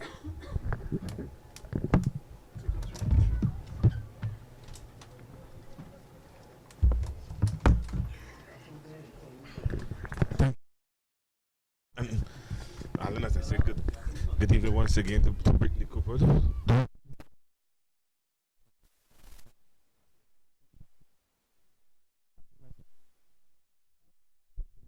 To both of them, badly played, but obviously got it down to third man and picking up a single. Yes, I think, they have to continue to take whatever runs they get, because the West Indies women are bowling excellent tonight. Yeah, but you look at it, the spinners have done the trick. Yes, they have. Haley Matthews at the top, and then Captain Stephanie Taylor has picked up the very, very important wicket of 3 as Fletcher. At this time, a ball pitch between mid and leg stump. The batsman just looking to work it into the leg side. But Marissa Aguilera, with presence of mind, very experienced, moving from behind those stumps quite quickly and stopping any chance of a single. The score remains at 34 for 3. And if you look at it, we haven't had Anisa Mohammed in the attackers yet. No, obviously she's the trump, and we're going to see a slight change in the field. Anisa Mohammed is going to come into slip. So Stephanie Taylor is looking to create more pressure and get wickets. As Fletcher again in and driven off the outside edge. And again, Knight is there at backward point, moving quite nicely to her right. Yet another dot ball. I love the fact that, Stephanie have put in a slip in place there. It shows that she's being attacked. She's looking for wickets, even though South Africa is still on their back foot. This is Fletcher once again in a flighted delivery, a full toss. I just drill down to mid-on. And picking up a single. A good return. Final, Natasha McLean. To Fletcher, so there's only a single there. The score moves on to 35 for 3. McLean just doing the good job there, getting to the ball quite quickly at long on and just prevented that single. As Fletcher once again from the southern end to bowl. This ball is short and the batsman goes on to the back foot and cuts to the right of Knight, who did quite well there. Very well. Obviously didn't stop the single, but a very good effort in the end from Knight. It's a really good effort, but the Dupree is really, really fast between the wickets. She's one of the fastest on the South African team. As Fletcher once again to both of Van Der Kerk, looking to reverse sweep, and she has successfully get bat on ball. The ball is running down to third man. There's no way and Knight is going to get there. That ball goes into the boundary. So a good shot, brave shot. Great shot selection. And with that 4, and at the end of the 11-4 for South Africa women, they are 40 for 3. And you would say that's a safe shot, because if you look at the 6 ball bowled, after Fletcher bowled, there was no googly or no arm ball. Brittany, a safe shot, a reverse sweep. I would say a safe shot, so a leg break bowler who's pitching offside off. I call it a brave shot. Because at 40 for 3, I won't be playing that shot at all. But obviously, Van Der Kerk is accustomed playing it, and she has the confidence to play that. She executed quite well. And that's it. She has the confidence to play it. Stephanie Taylor looking to bowl to Dupree. This ball is short as she goes onto the back foot and punches into the offside. Haley Matthews is in the way. No run result, and Stephanie Taylor will go with a mid-off, extra cover, backward point, as opposed to Van Der Kerk, who uses her feet and drills that ball down to long on. That's Dupree on strike. Dupree, and just pick up a single. Again, a good throw to Stephanie Taylor. So Dupree is looking to obviously be aggressive here. Well, even if it's 41 for 3 in the 12th over, they still have to continue to try to get the runs on the board. They can't say, well, okay, we're already on the back foot and not look to score. Stephanie Taylor into Van Nerken just nervous into the leg side, forcing Mohammed to her right and picking up yet another single. So she's obviously looking to give rotation in the strike and get Dupree on strike, who obviously seems to be the aggressor. And it's simple cricket. If you can't get the boundary, look for the ones and twos. It's simple saying it here.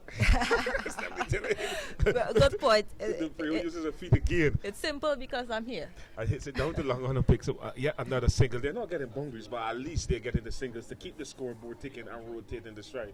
But there's still 8 overs after this, so still a lot of overs to come. Yeah, so they still have to obviously keep the scoreboard ticking, but with common sense. And Stephanie Taylor, once again, the bowl to Van Nerken, who just again comes onto the front foot and works it into that mid-wicket area. And picking up an easy single. South Africa, they're up to 43 for 3. With that single, Van Nerken, she's gone up to 17. And Dupree, she's on 5. So Dupree has come and you see a different type of batting approach. More calculated, working the ball around. If a bad ball comes, just looking for a single. And what they've done, they've forced Stephanie Taylor now to move the short, fine leg into a forward square. And she's obviously going to bring Connell from forward square to backward square on the boundary.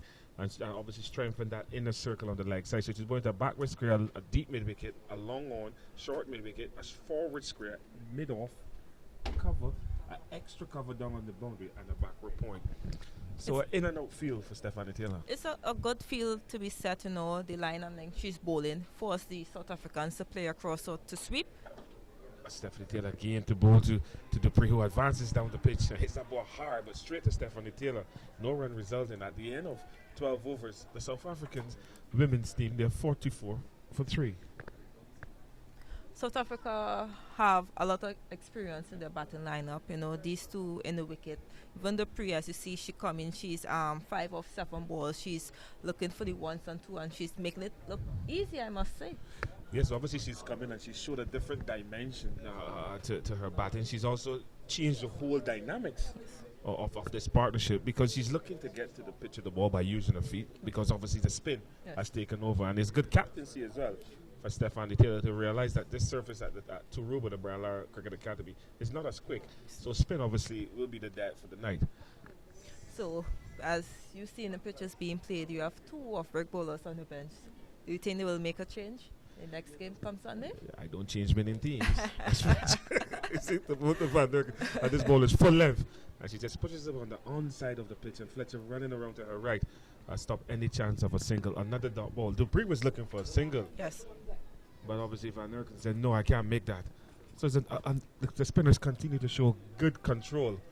And I'll tell you why maybe they're playing so many spinners, the West Indies women, as Fletcher into Van Nerken. Very good leg break, pitching on about the off stump and spinning away and into the gloves of Marissa Aguilera. As you can see, in the last over Fletcher bowl, they had a slip. Now they take out the slip and they have a third man for the reverse sweep. Yes, and that is what that kind of shot will do. And that ball from Fletcher was short, and Van Nerken gone to the back foot, looking to cut it down behind point, but again, Knight is in the way, no run result, and another dot ball. And the Springer is an off spinner. So he would tend to favor Henderson Springer is a lot of things. Fletcher once again moves away from us. The ball to Van Nerken, leg break, pitch on the leg stump, and just worked it quite nicely. Looks like they can't get to there. Vacant area. That's good moving off the boundary. Just preventing a single, just stopping them from coming back for a second run. So with that single, South Africa women, they move up to 46 for 3. And Van Nerken, she's up to 18. And it brings the dangerous looking Dupree into strike. Fletcher just moving the ball from hand to hand. Bowls to Dupree, another ball on the leg stump. And she just worked it quite nicely down to mid-wicket. Haley Matthews is there. And just fires the ball up to Fletcher, who didn't collect cleanly. Stephanie Taylor doing the cleaning up in the end. As you can see, Dupree is batting on top of off stump. She's forcing Fletcher to bowl straight at her, making her easy to hit the ball on the onside to get the single. Well, she's experienced, and that's what it does. And Fletcher into bowl to Van Nerken, another flight delivery, and she pushes it down to long on.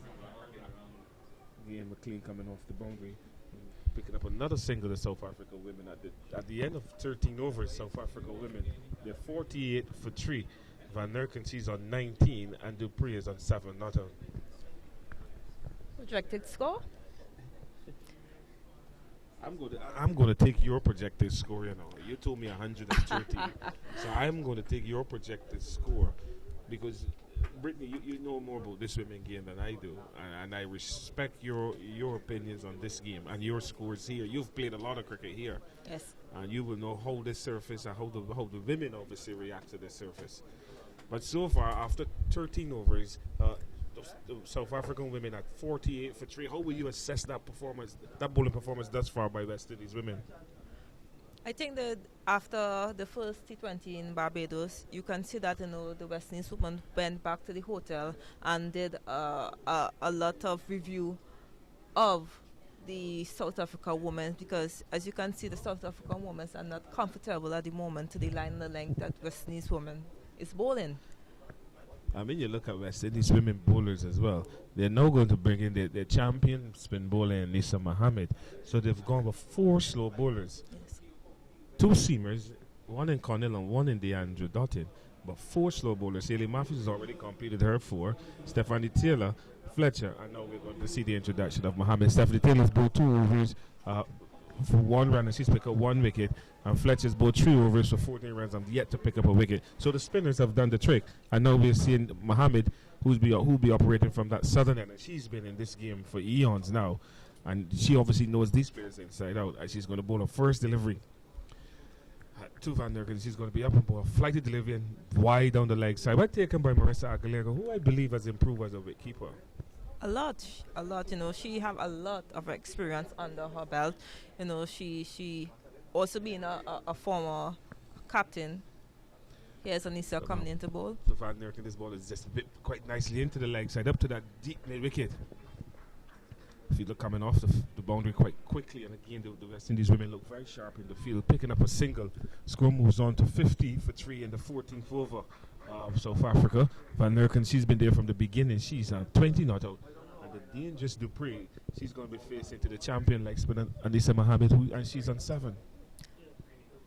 I think Dupree is going to continue to play the way how she's playing, looking to get the quick 1s and 2. To Dupree, a flighted delivery, using her feet. Dupree hitting it down to the fielder in the cow corner area, deep mid wicket, who fires the ball to Stephanie Taylor at short mid wicket. Another single. With that single, the score moves on to 51. Dupree, she's moved up to 8. And obviously, Dupree has set the stall up quite quickly. Anything that's given ear, she's going to get onto it and try to hit it over the boundary. Anissa Mohammed again moves away from his balls to Van Der Kerk, who just plays a little paddle sweep. But Fletcher moving quite nicely to her right from that short fine leg. And the batsman can only get a single, although the throw was not the best over the head of keeper Marissa Aguilera, but Mohammed clean up at the other end. So we're seeing that Van Der Kerk, what she's decided to do, she's going to use the sweep shot a lot against the slow bowlers, which can be a very effective shot. Yes, it is. As Mohammed once again to bowl to Dupree, again a flighty delivery, and Dupree comes down the pitch and drills it down the long one, but pick up an easy single. And with that single, the score moves on to 52 for 3. As you can see, Dupree is using her foot well to the spinners. Well, obviously, she's adapted to play Yes. spin. She's the only South African batsman so far Yes. that has used her feet, and she's been successful. She's only 8, but she looks better than the rest. That's Mohammed into Van Der Kerk. This ball is short outside the off, so look at the cut, but the ball coming back in slightly from the champion spinner. Not a lot of pace again on the ball. Yes. And this goes into the offside. Haley Matthews is there, no run result. Then the score remains on 52 for 3. Anissa Mohammed was slower than all the other bowlers on the team. I don't think she has found her line and length as yet. As Mohammed, and this is the 14th over ball to Van Der Kerk, flight to deliver outside the off. I'm looking to just guide it into the leg side, the ball taking the inside edge.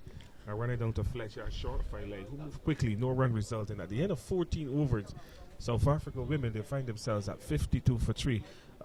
Dupree is now out on 8 and Van Der Kerk on 21. With saying that how she haven't found her line on her length, she pulled the perfect ball there. The fact that she's turning the ball so much, she needs to start the ball right outside off stump, because anything too straight, they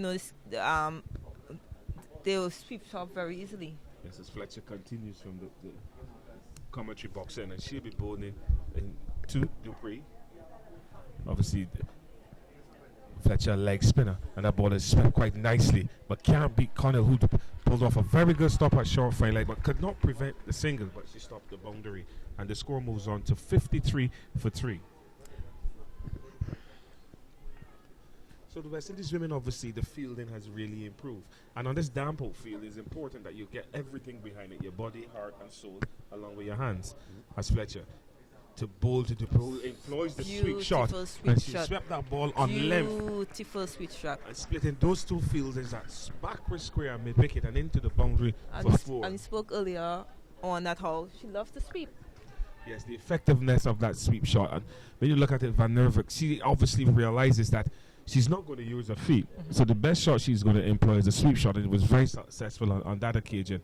And she swept it with a lot of authority, good placement, and good power. And she moves on to 25. The score is up to 57 for 3. As Fletcher once again moves away from us, past umpire Joel Wilson. Another flighted delivery just outside the off stump. And good presence of mind. And boundary the ball before, and Van Nervik just nerves it into the offside and picks up an easy single. The score moves on now to 58. And Van Nervik will on to 26. It's very difficult to set a field for a player who sweeps so properly. And she even played the reverse sweep cleanly also. So it's really hard to set a field for a player like that. Well, they knew that. The new description was 360 degrees. As Fletcher hit the ball to Dupree. Ball short outside the off-stump, looking to cut it. The ball fits through and outside the off-stump, and well taken there by Marissa Aguilera, who continues to improve and mature as a senior member of this West Indies women's team. I think Dupree will be thinking that she missed out on a sweep shoot shot there. Another short ball outside the off-stump and bottom edge from Dupree. The ball going to Knight again, who's feeling a short turn man. No run resulting. So pressure, obviously telling and mounting on the South African women. Well, 58 for 3. Last over in the 15th over. Last ball in the 15th over, I must say. As Fletcher into Dupree, a short ball goes back into the stumps and whips it quite nicely into that mid-wicket area. Ely Matthews coming off the boundary like a hare rabbit, and obviously limiting the batsman to only a single. The throw was not properly collected by Fletcher, but they got a single. At the end of 15 overs, South Africa women there find themselves at 59 for 3. Van Nervik, she's on 26 now, and Dupree is on 10. She's moving to double figures. My projected score at the moment, I'm still looking at I'm looking at 110. 110. 110. So you've dropped by 15. Yeah. By 20. By 20. 110 is a reasonable score at the moment. So you're not giving the South African women any chance at all to get it to 130. But when you look at it, Brittany, they've bowled wonderfully well. The West Indies women, they're feeling well. They're catching. Is also on par. So once they continue to apply this kind of pressure, you would expect them to limit them to anything under 120. As we see, Anisa Mohammed continuing from the southern end. Again, another sweet shot being employed. This time down to backwards where Connell is down there, and she underarmed the ball to the keeper, not even throw it over arm. And the batsman comes through for a single. The score moves on to 60 for 3. And you see Anisa Mohammed continue to take the pace off the ball, making it even harder for the batters to get some pace on it. Mohammed again into Van Nervik, who looking to use her feet this time, but staying leg side of the ball and dragging the ball to that mid-wicket area where Stephanie Taylor, most captains, stand at mid-wicket. She moves to her left, no run result, and the score remains at 60 for 3. Van Nervik, she is on 26, and Dupree is on 11 at the non-striker's end. And Dupree has a strange stance for a non-striker. As Mohammed again into Van Nervik, looking to reverse sweep. A big appeal for LBW. Umpire Bazaraf remains on move. Another dot ball. Another dot ball. More pressure. Score remains at 60 for 3. Mohammed continues to wheel her magic. She's so far bowled 1.3 overs and only gone for 6 runs. But including the 6 runs, the 2 extras. So Mohammed from the southern end. As umpire Bazaraf to boot. This ball is drilled down to long on. Dupree is looking for a second. Nerve is just ambling him for a single. But we just saw the urgency from Dupree. With that single, the score moves on to 61 for 3. Van Nervik, she's on 27 and brings the dangerous Dupree, who's on 11, into strike. And she'll be facing Anisa Mohammed.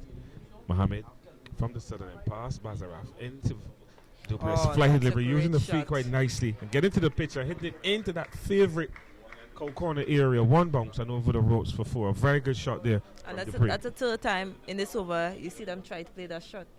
Yes, obviously it's a very productive shot for the South Africans on that occasion. And with that forward, the score moves on to 65 for 3. And Dupree moves on now to 15. So she's looking to put her foot into the accelerator. Yes, it's about time. The 16th over bowling, 65 for 3. Mohammed, once again, to bowl to Dupree. Flight to delivery. Swings this ball down behind square. And it's a no ball. That's the first no ball of the innings. And Connell is down there single, but it's a no ball. Obviously, maybe a no ball on height. Yes. And this will be a free hit.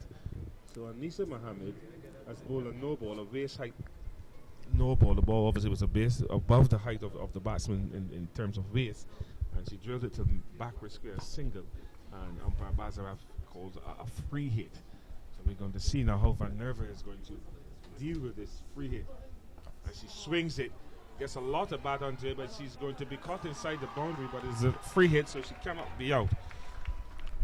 So it's at the end of that over, the 16th over, South Africa, they're 67 for 3. Van Nerva is on 27, and Dupree is on 16. And as I say good evening to my very good friend, I will call him the tomato farmer. Oh, yes, Philo. How are you, Alan Gopal? Very well, very well. Happy to be here this evening at the Brala Cricket Academy. It's so nice to see you. How is the farming going? I hope the weather is not disturbing your farm. I'm all on the cover, so it's going pretty well. And obviously at 66 for 3, Alan, after 16 overs, West Indies women winning the toss and inserting the South African women. So West Indies women will feel that they've completed the job, not fully, but half of it. I would say quarter of it. Quarter of it. Because obviously they still have another 4 overs left to bowl. But Stephanie Taylor made the right decision when she won that toss and inserted the South Africans, and they've applied pressure from ball 1. Yes, but my belief will be that they will have to maintain this last 4 overs with some pressure.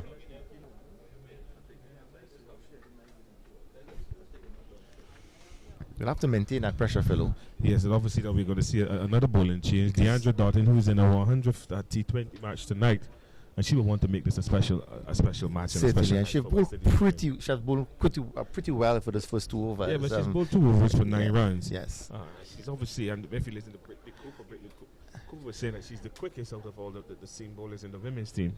She's short in stature, but she trains hard and she's very strong. She's very strong. Very fit as well. Yes, and Doughton obviously is bowling to a point, a short third man, a backward point, extra couple mid off, mid on, a mid wicket, and a long leg, and that ball a Yorker length delivery, and just going down the leg side. The batsman allowed to get some bat onto it, and Nisa Mohammed, a fine leg moves to her left. The batsman course for a single. The score moves on to 67 for 3. 69, Philo. 69 for 3. We have a little problem with our monitor. So 69 for 3 after going into the 17th, at the start of the 17th over, as Deandra Doughton moves away once again from a pass umpire Joel Wilson to bowl to Dupree. A left delivery, she drills it over the head of McLean, and that ball has gone for 6. What a wonderful shot from Dupree.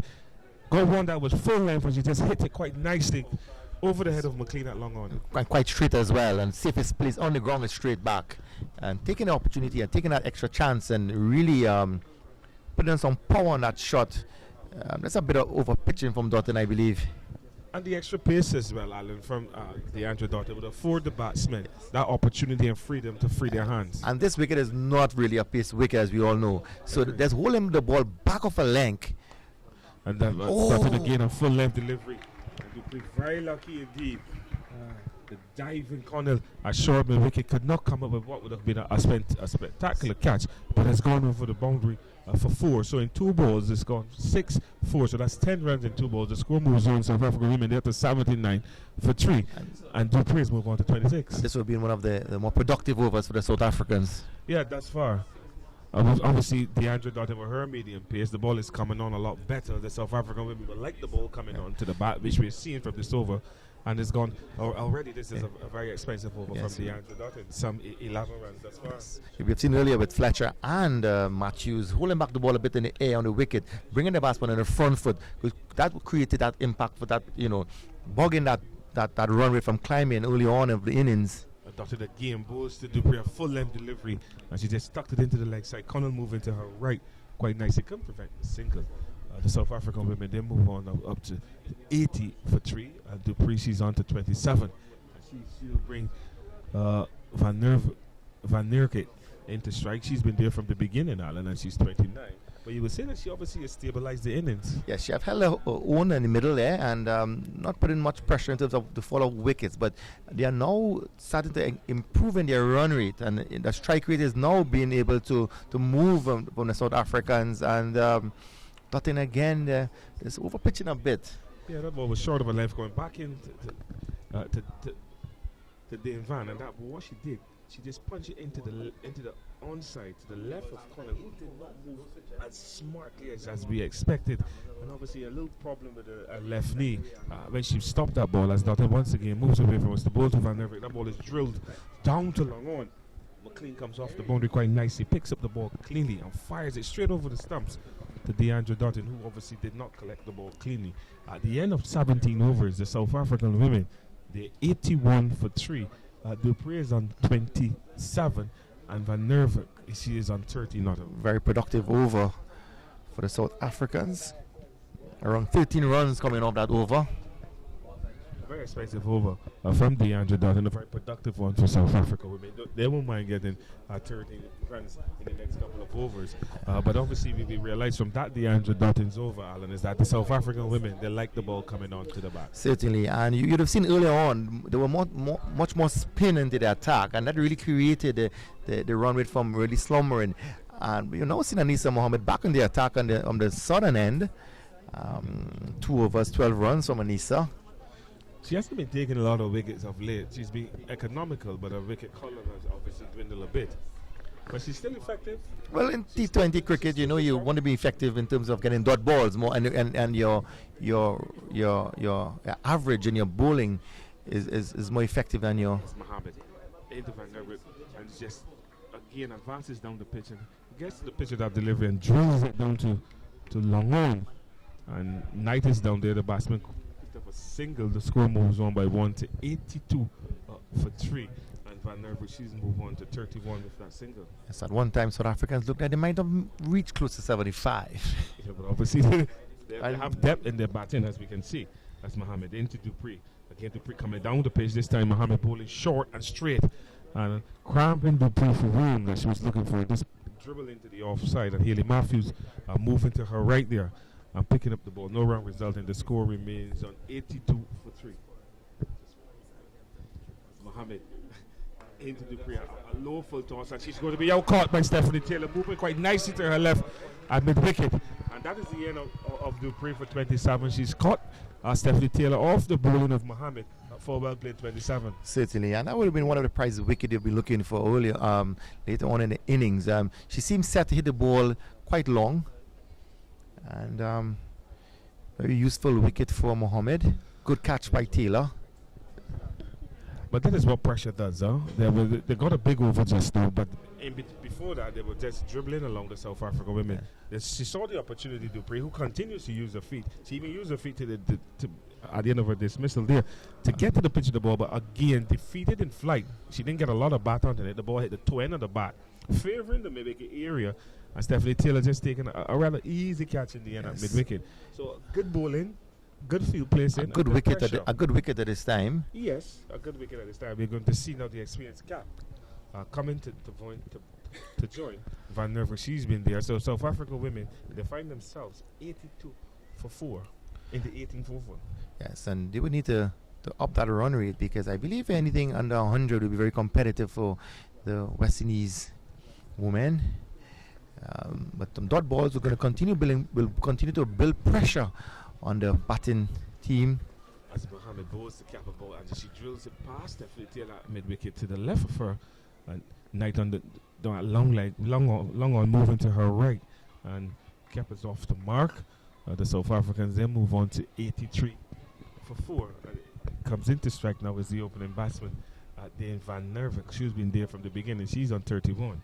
And Anisa Mohammed, thus far, has bowled 2.4 overs. She's picked up 1 wicket. She's only gone for 14 runs. Yes, there's just two runs off this over and a wicket as well. And a delivery there from Mohammed outside the offside, and Van Nervik again looking for that reverse sweep. She got some bat onto it.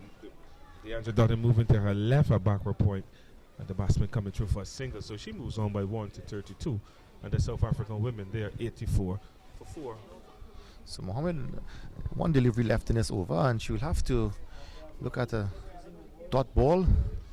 As Mohammed into Kep. This ball is full length. Yes, and just drills it into the leg side. Stephanie Taylor being a little naughty, coming in one-handed, taking her eyes off the ball. But the batsman would not. So not a dot ball. Looking to get for the second run. So they got a single. And at the end of the 18th over, the South African women, after losing the toss and was inserted by the West Indies women, they find themselves at 85 for 4. A pretty good over from Anissa Mohammed. Just 4 runs off that over with a wicket as well. And new batter at the crease. Cap. This Cap has come on and come in here, and she's obviously experienced, and she has joined Van Nervig, and she's obviously looking to try and get South Africa women up to maybe 110, 115, if possible. But we're going to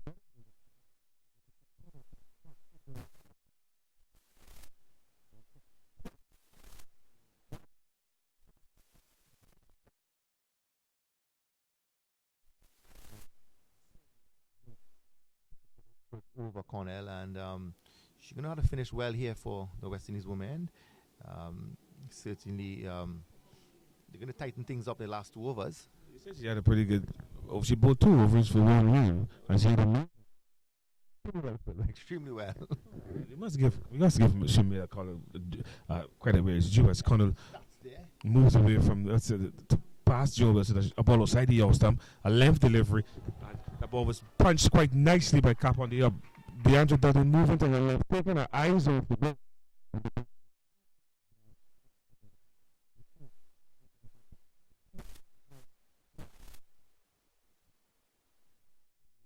Welcoming Bongri for the South African woman there.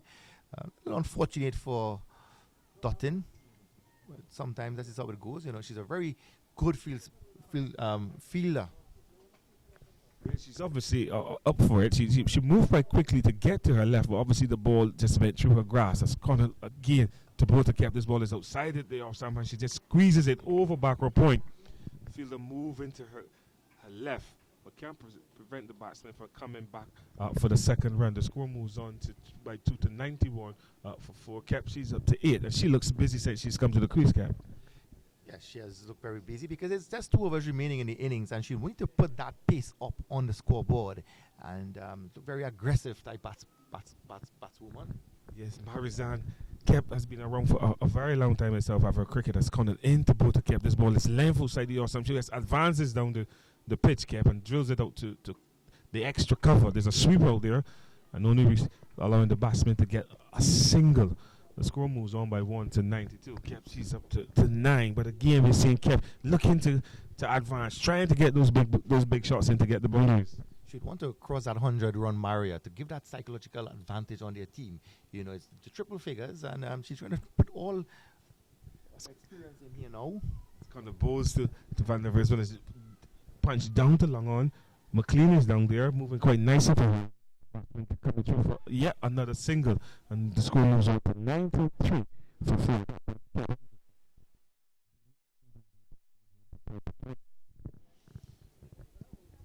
Yes, there's two balls left in the over, and Cornell bowling pretty tight, but the aggression is coming from the South Africans, and she's held back things pretty well. A beautiful Yorker by Cornell there. Pushes for 1 at square. And Shamila Connell has improved over the years, and we see the hard work obviously paying off. As a Yorker length delivery, again, kept looking to get down the crease, but the pitch just managed to squeeze it out tonight at point. And picking up a single, the South African women, they're up to 94 for 4. And this is the final delivery of the 19th over as Connell moves past Joel Wilson. This ball is length and just tucked down to middle, where McLean is down there, feeling on the one bounce, full throw over the stumps to Connell. At the end of that over, at the end of Connell's spell, she's bowled 3 overs for some 17 runs. And the South African women, they're 95 for 4 after 19 overs. True, was 11 runs, Philo. And she didn't pick up a wicket. So you would say that a good night's work for very economical, and this is type of bowling we'll want in T20 cricket. Sometimes the wickets would not really count, but getting them in important periods is good. But getting a fast bowler 3 overs, 11 runs is very economical at this level of cricket. Anisa Mohammed, she's been given the big task of bowling the 20th over for West Indies women. South Africa women, they are 95 for 4. Van Nervik, who's been there from the beginning, is on 34 not out. Kemp, who's joined us, on 10. And this partnership has produced some this has been a good partnership, one must say. Van Nervik 34 is from 45 balls. Kemp 10 is only from 6. She has batted pretty well. She has stabilized the middle order of the innings, and just 4 wickets down, but the run rate would have had to be a bit higher, and they would need to cross that 100-run barrier. But Anisa Mohammed is very experienced, as we all know, and she wants to finish well for West Indies women. I mean, look at it. The South African women, their run rate at the moment, Alan, is at 4.9. So it's not high at all, as Mohammed from the southern end to bowl to Van Nervik, and she gets down the pitch and gets to the pitch of that ball and hits it out into that mid-wicket area, and the fielder slip. But the batsmen were able to come back for a second run. If those 2 runs, the South African women, they move on to 97 for 4. Van Nervik, she's moved on to 36. So obviously this last over, they're going for broke. Oh, certainly. They'll be going for everything here. But Mohammed is very experienced. You need to keep her cool and ensure that she puts it in the right direction, the right spots on that pitch. Opportunity for a wicket here, and she's quartered long mid-off. And that's the end of Van Nervik. A beautiful catch down at the mid-off boundary there. So Anisa Mohammed taking a second wicket here this evening, back-to-back overs. Flighted delivery just outside the off stump, and Van Nervik, she's obviously looking to stay leg side of the ball, having to reach for it. Didn't get a lot of bat on it, and the fielder down there settled quite nicely long off and held on to a very good catch, good judgment, good awareness, and took it rather easily in the end. So a very good wicket for West Indies women, a bad wicket for South African women to lose. Important batter to be leaving the middle here. Anisa Mohammed, she's doing her job. She's doing what she's required to do. Ensure that the run rate is not climbed over 100 thus far. I mean, there's 4 balls left, but she would need to ensure that she finishes well here to ensure that the score doesn't really climb over that 100 mark. Another opportunity for a catch, and she drives that one through the covers for 4. So the new batter at the crease, fellow, you might be able to assist me in that pronunciation. Tunnicliffe. So really pushing that one deep out in the mid of the cover area for 4. So she has come in and she has actually done what she has to do. Tunnicliffe has come in and what she's done. She's put bat on ball. She got a slightly flighty delivery outside the off and she took the full opportunity of it and hit it down to extra cover for a welcome boundary. With that boundary, the South African women, they move.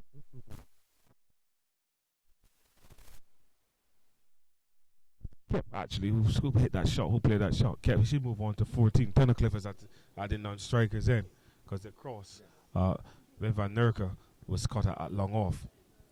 So Kep continues to show aggression. She's up now to 10 from just 14 from about 7 balls as Anisa Mohammed into both Kep, looking for a big heave.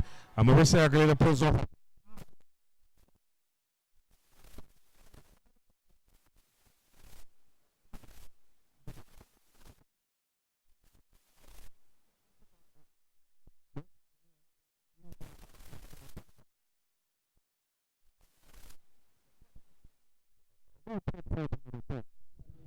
No hesitation for umpire Joel Wilson there, and Aguilera really quick behind the stumps there, removing the bail.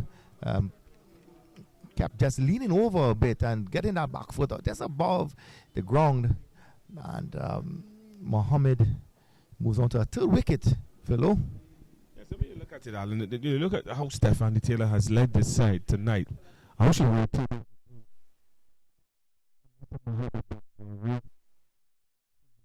her champion spin bowler, and she's entrusted her in this final over, and she's picked up 3 wickets already. She's bowled 3.4 overs. She's gone for 22 runs, but she picked up 3 very good wickets. And she's now going to be bowling to Smith, who's going to face a first ball from Mohammed. And Smith looking to bowl. Look at it. Look at it.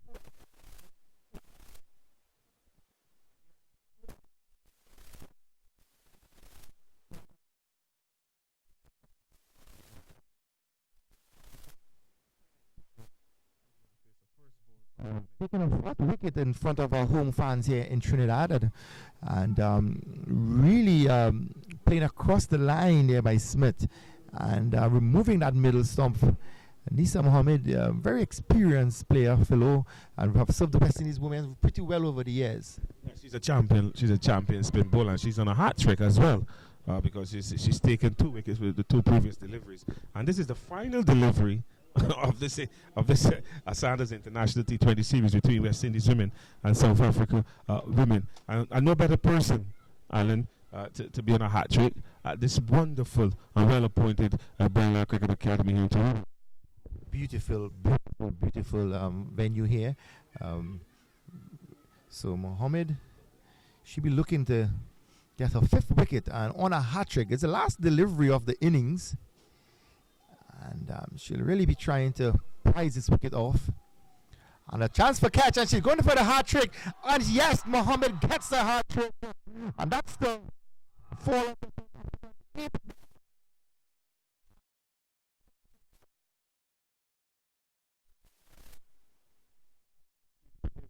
And Nisa Mohammed, 4 overs, 22 runs. She's picked up 5 wickets, and in picking up 5 wickets, she's picked up a hat trick. A fantastic performance by a champion spin bowler.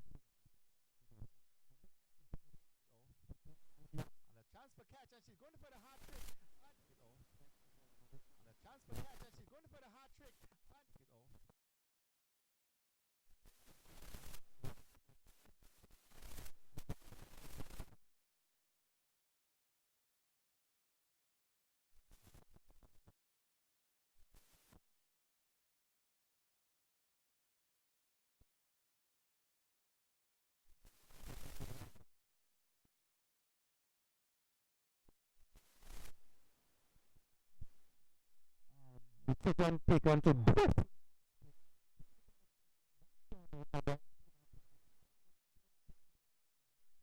The weather condition, as you know, had a little dampness on the outfield. 101 for is it going to be enough? It's left to be seen. It's still a very good surface. Obviously, we'll do a quick summary here before we go down to Vinuna and Champ. South Africa women, they lost the toss. They were inserted by the West Indies women, and they started the pursuit. Van Nergen, she was bowling Mohammed for 36. Leslie Lee was caught, Anissa Mohammed before scoring. Cowles was bowled by Matthews for 0. Please have consideration for those around you. You can follow Tancliffe was just knocked out. And not. Marissa Camp was stumped wicketkeeper Aguilera off Mohammed for 14. Sarah Smith was bowled Mohammed without scoring. And Stein, she was caught Matthews bowled Mohammed without scoring. She was the hat trick. That was a hat trick for Anissa Mohammed, who picked up 5-wicket haul here in this second Sanders T20 International between West Indies women and South Africa women. That's worry about Philo for that. You don't know when to cut. Wow, what an end to that innings. A hat-trick by Anissa Mohammed. Joining me, of course, Red Force coach, a former national all-rounder, Kelvin Williams, and, of course, Vishal Ramnarayan from Cricket 360. A hat-trick to end the innings, 101 for 8. And Nisa Mohammed, 5 for 22. A strong finish by the Windies after initially, holding things together at 9 for 2 after 5 overs. They were able to come back, South Africa, and towards the end, the final over, Nisa Mohammed left it 3 wickets in the last 3 balls, and that would have allowed her team to go into the dressing room with the momentum, and of course, very confident. Your initial reaction to the bowling and that hat trick of Anissa Mohammed? Fantastic. I thought she did an excellent job. seeing that the pitch is very, very slow, and therefore if you look at the innings so far, really, where the fast bowlers is the one that the batsman could play properly, but therefore the slow bowlers, they actually cannot get away the slow bowlers, because of the slowness of the pitch and the accuracy of those bowlers.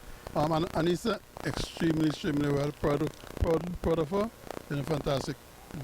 Well, 5 for 22, and as Kello is saying, we have been seeing that in recent times in T20 cricket. We saw it in the CPL. You take pace off the ball, it's always difficult to score. Deandra Dutton was taken around the park tonight because she was putting pace on the ball. Do you agree with that, Nick? I definitely agree with that. We saw that after the 5th over with 9 for 2. They should have taken that piece off the ball initially because Brian Lara is known to be a slow pitch, and they should have brought in the spinners a lot earlier. Anissa Mohammed with that last over, she actually embedded and showed that to everyone on how slow that pitch was. She got the trifecta, a stump, a bold wicket and a caught. She did excellent there. Wonderful end to the innings for the West Indies, of course, and Anissa Mohammed 5. One can't forget the work though early up from Haley Matthews. Yeah, of course, Haley Matthews, even Sir Fletcher, they did a fantastic job.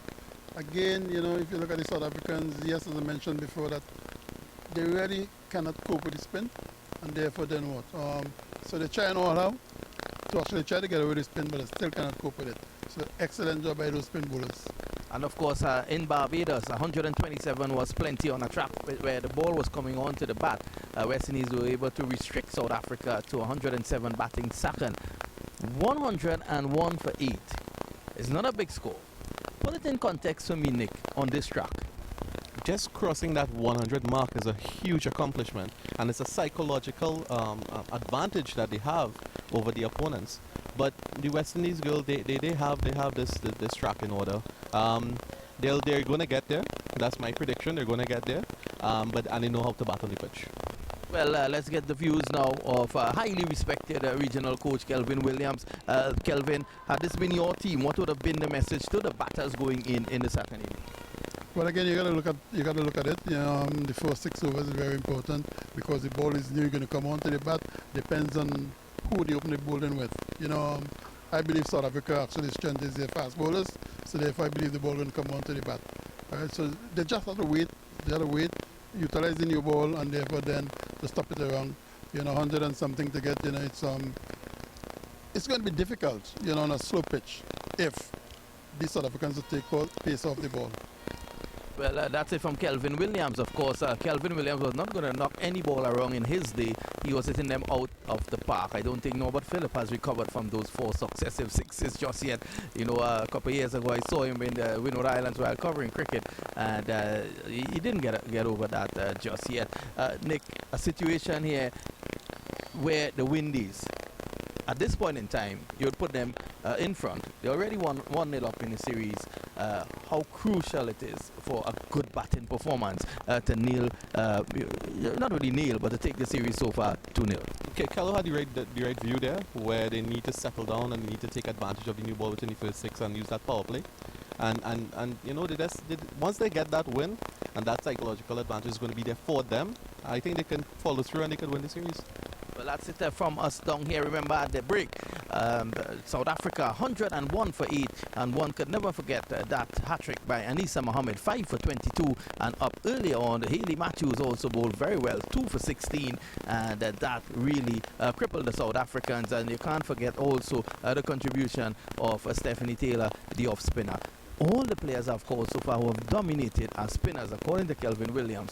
That's the problem. South Africa, they can't get the spinners away. So at this moment, we're going to take a short break. When we come back, we'll have the start of the West Indies reply. Remember, they're chasing 102 of 20 overs. It's the right time now. This is we time now. Everybody has it there. Eyes watching them, eyes watching. Let me get them ball bashing. Wicked smashing till we The first ever standalone ICC Women's World 2020 is coming to the West Indies November 9th through the 24th. Tune in to watch as history is made. Get the full schedule at icc-cricket.com/World 2020.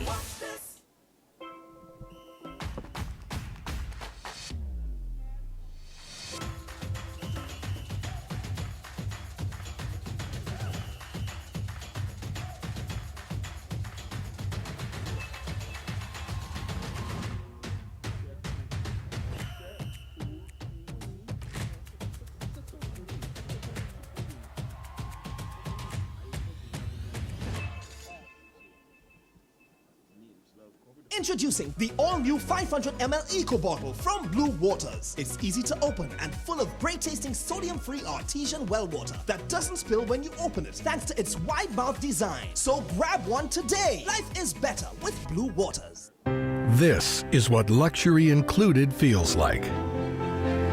Chefs are creating masterpieces. The staff is putting their finishing touches. Bartenders are shaking things up. Butlers are preparing for your arrival. When can we expect you? Sandals, the world's only 5-star luxury included resorts. Welcome back to the Barrel Cricket Academy here in Tarouba in South Trinidad, where we see the second of the Sandals International home series, the second T20 game between West Indies women and South Africa women. West Indies women winning the first game in Barbados just a couple of days ago, and the second T20 game marred by some rain, but got off to a start at 7:40. The 20 overs were still possible thanks to the magnificent facilities here at the Barrel Academy in Tarouba. And we saw West Indies women winning the toss and asking the South Africa women to bat first on a slow pitch. But a pitch that I thought that application from the South Africans should have been better. They were restricted to 101 in 20 overs. And what is your take on that batting performance from the South African batsmen, Brittany?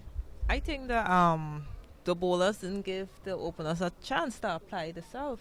You know, West Indies bowlers were on top of the game from the first ball, with Connell and Haley Matthews doing the best they could do in the first 2 overs. When you look at the West Indies women bowling, Shamila Connell, who bowled 3 overs for 11 runs, up at the top of the order. Haley Matthews, she started with her. She bowled 4 overs and she picked up 2 wickets for 16 runs. Fletcher bowled 4 overs for 21 runs and did not pick up a wicket. Anisa Mohammed, who obviously is the star for the night, bowled 4 overs and she picked up 5 for 22, and included in that 5 is a hat trick. Stephanie Taylor, she bowled 2 overs for 8 runs, and DeAndre Dutton bowled 3 overs for 22 runs without picking up a wicket. And give me your opinion on the West Indies bowling performance. As you can see, the highest economy rate in the West Indies bowling lineup was Dutton, where she bowled 3 for 22. I think that was a mistake skipper made there, bringing back Dutton. I know she's a really good dead bowler, but the fact that Connell had 2 overs under her belt and was bowling really well, I think she should have been the one to come and bowl that 16th over. And when you look at Anisa Mohammed picking up a hat trick, well, at a home ground in a home country of Trinidad and Tobago, and this second T20 game to pick up a hat trick, to finish with 5 wickets for 22 runs. What a fantastic performance from Anisa Mohammed. I know we was talking about her earlier in a spin that she wasn't finding the right line and length, but it's great to see that she can do such in the end and pick up 5 good wickets. Yes, obviously, and it will boost her as well, her confidence going into the remainder of this T20 series, because there are 3 other games to be played in this T20 series. It's a 5-match T20 series, and it's good obviously for West Indies women to continue to dominate. They've dominated with the ball. Obviously now they have to come out and dominate with the bat. As we're going to see, is going to be Camp, who's going to be operating from the northern end to bowl to Haley Matthews. A delivery just short of a good length, but a hint of a swing first ball, and Matthews coming quietly forward onto the front foot, and no run resulting. I think Matthews have to give a chance to see what's going on, you know, and that's the advantage that openers have. They have all the chance to bat all the overs. Matthews' opening partner is going to be Natasha McLean. She's at the non-striker's end. Let's Camp again into Matthews. That ball coming back in to Haley Matthews and keeping a bit low, but onto the front foot and just able to get some bat on it and keeping it out. And Camp obviously going up for the LBW shout, and Joe Wilson said not out, but a good second delivery there from Camp. Cap is one of the best bowlers in T20 cricket at the moment. You know, she's very consistent. That's Camp again into Haley Matthews. This ball down the leg side. Matthews looking to get some bat on it. The Well, the keeper diving to the left. The ball obviously may have struck Haley Matthews on the pad because Joel Wilson did not signal a wide. And another dot ball from Marissa Camp. As you see, Haley Matthews looking to counter attack already. Yeah, I thought in Barbados she got up poorly. She, as you rightly said, Brittany, she didn't give herself a chance. Yep. She went too hard too early, and obviously she failed. And in that game in Barbados, she would have been disappointed to be dismissed for just 8 runs. And Scapa gained into Haley Matthews. Matthews looking to be advantageous too early in this innings, and obviously another dot ball. So 4 balls, no runs. Haley Matthews obviously is looking to create something out of nothing.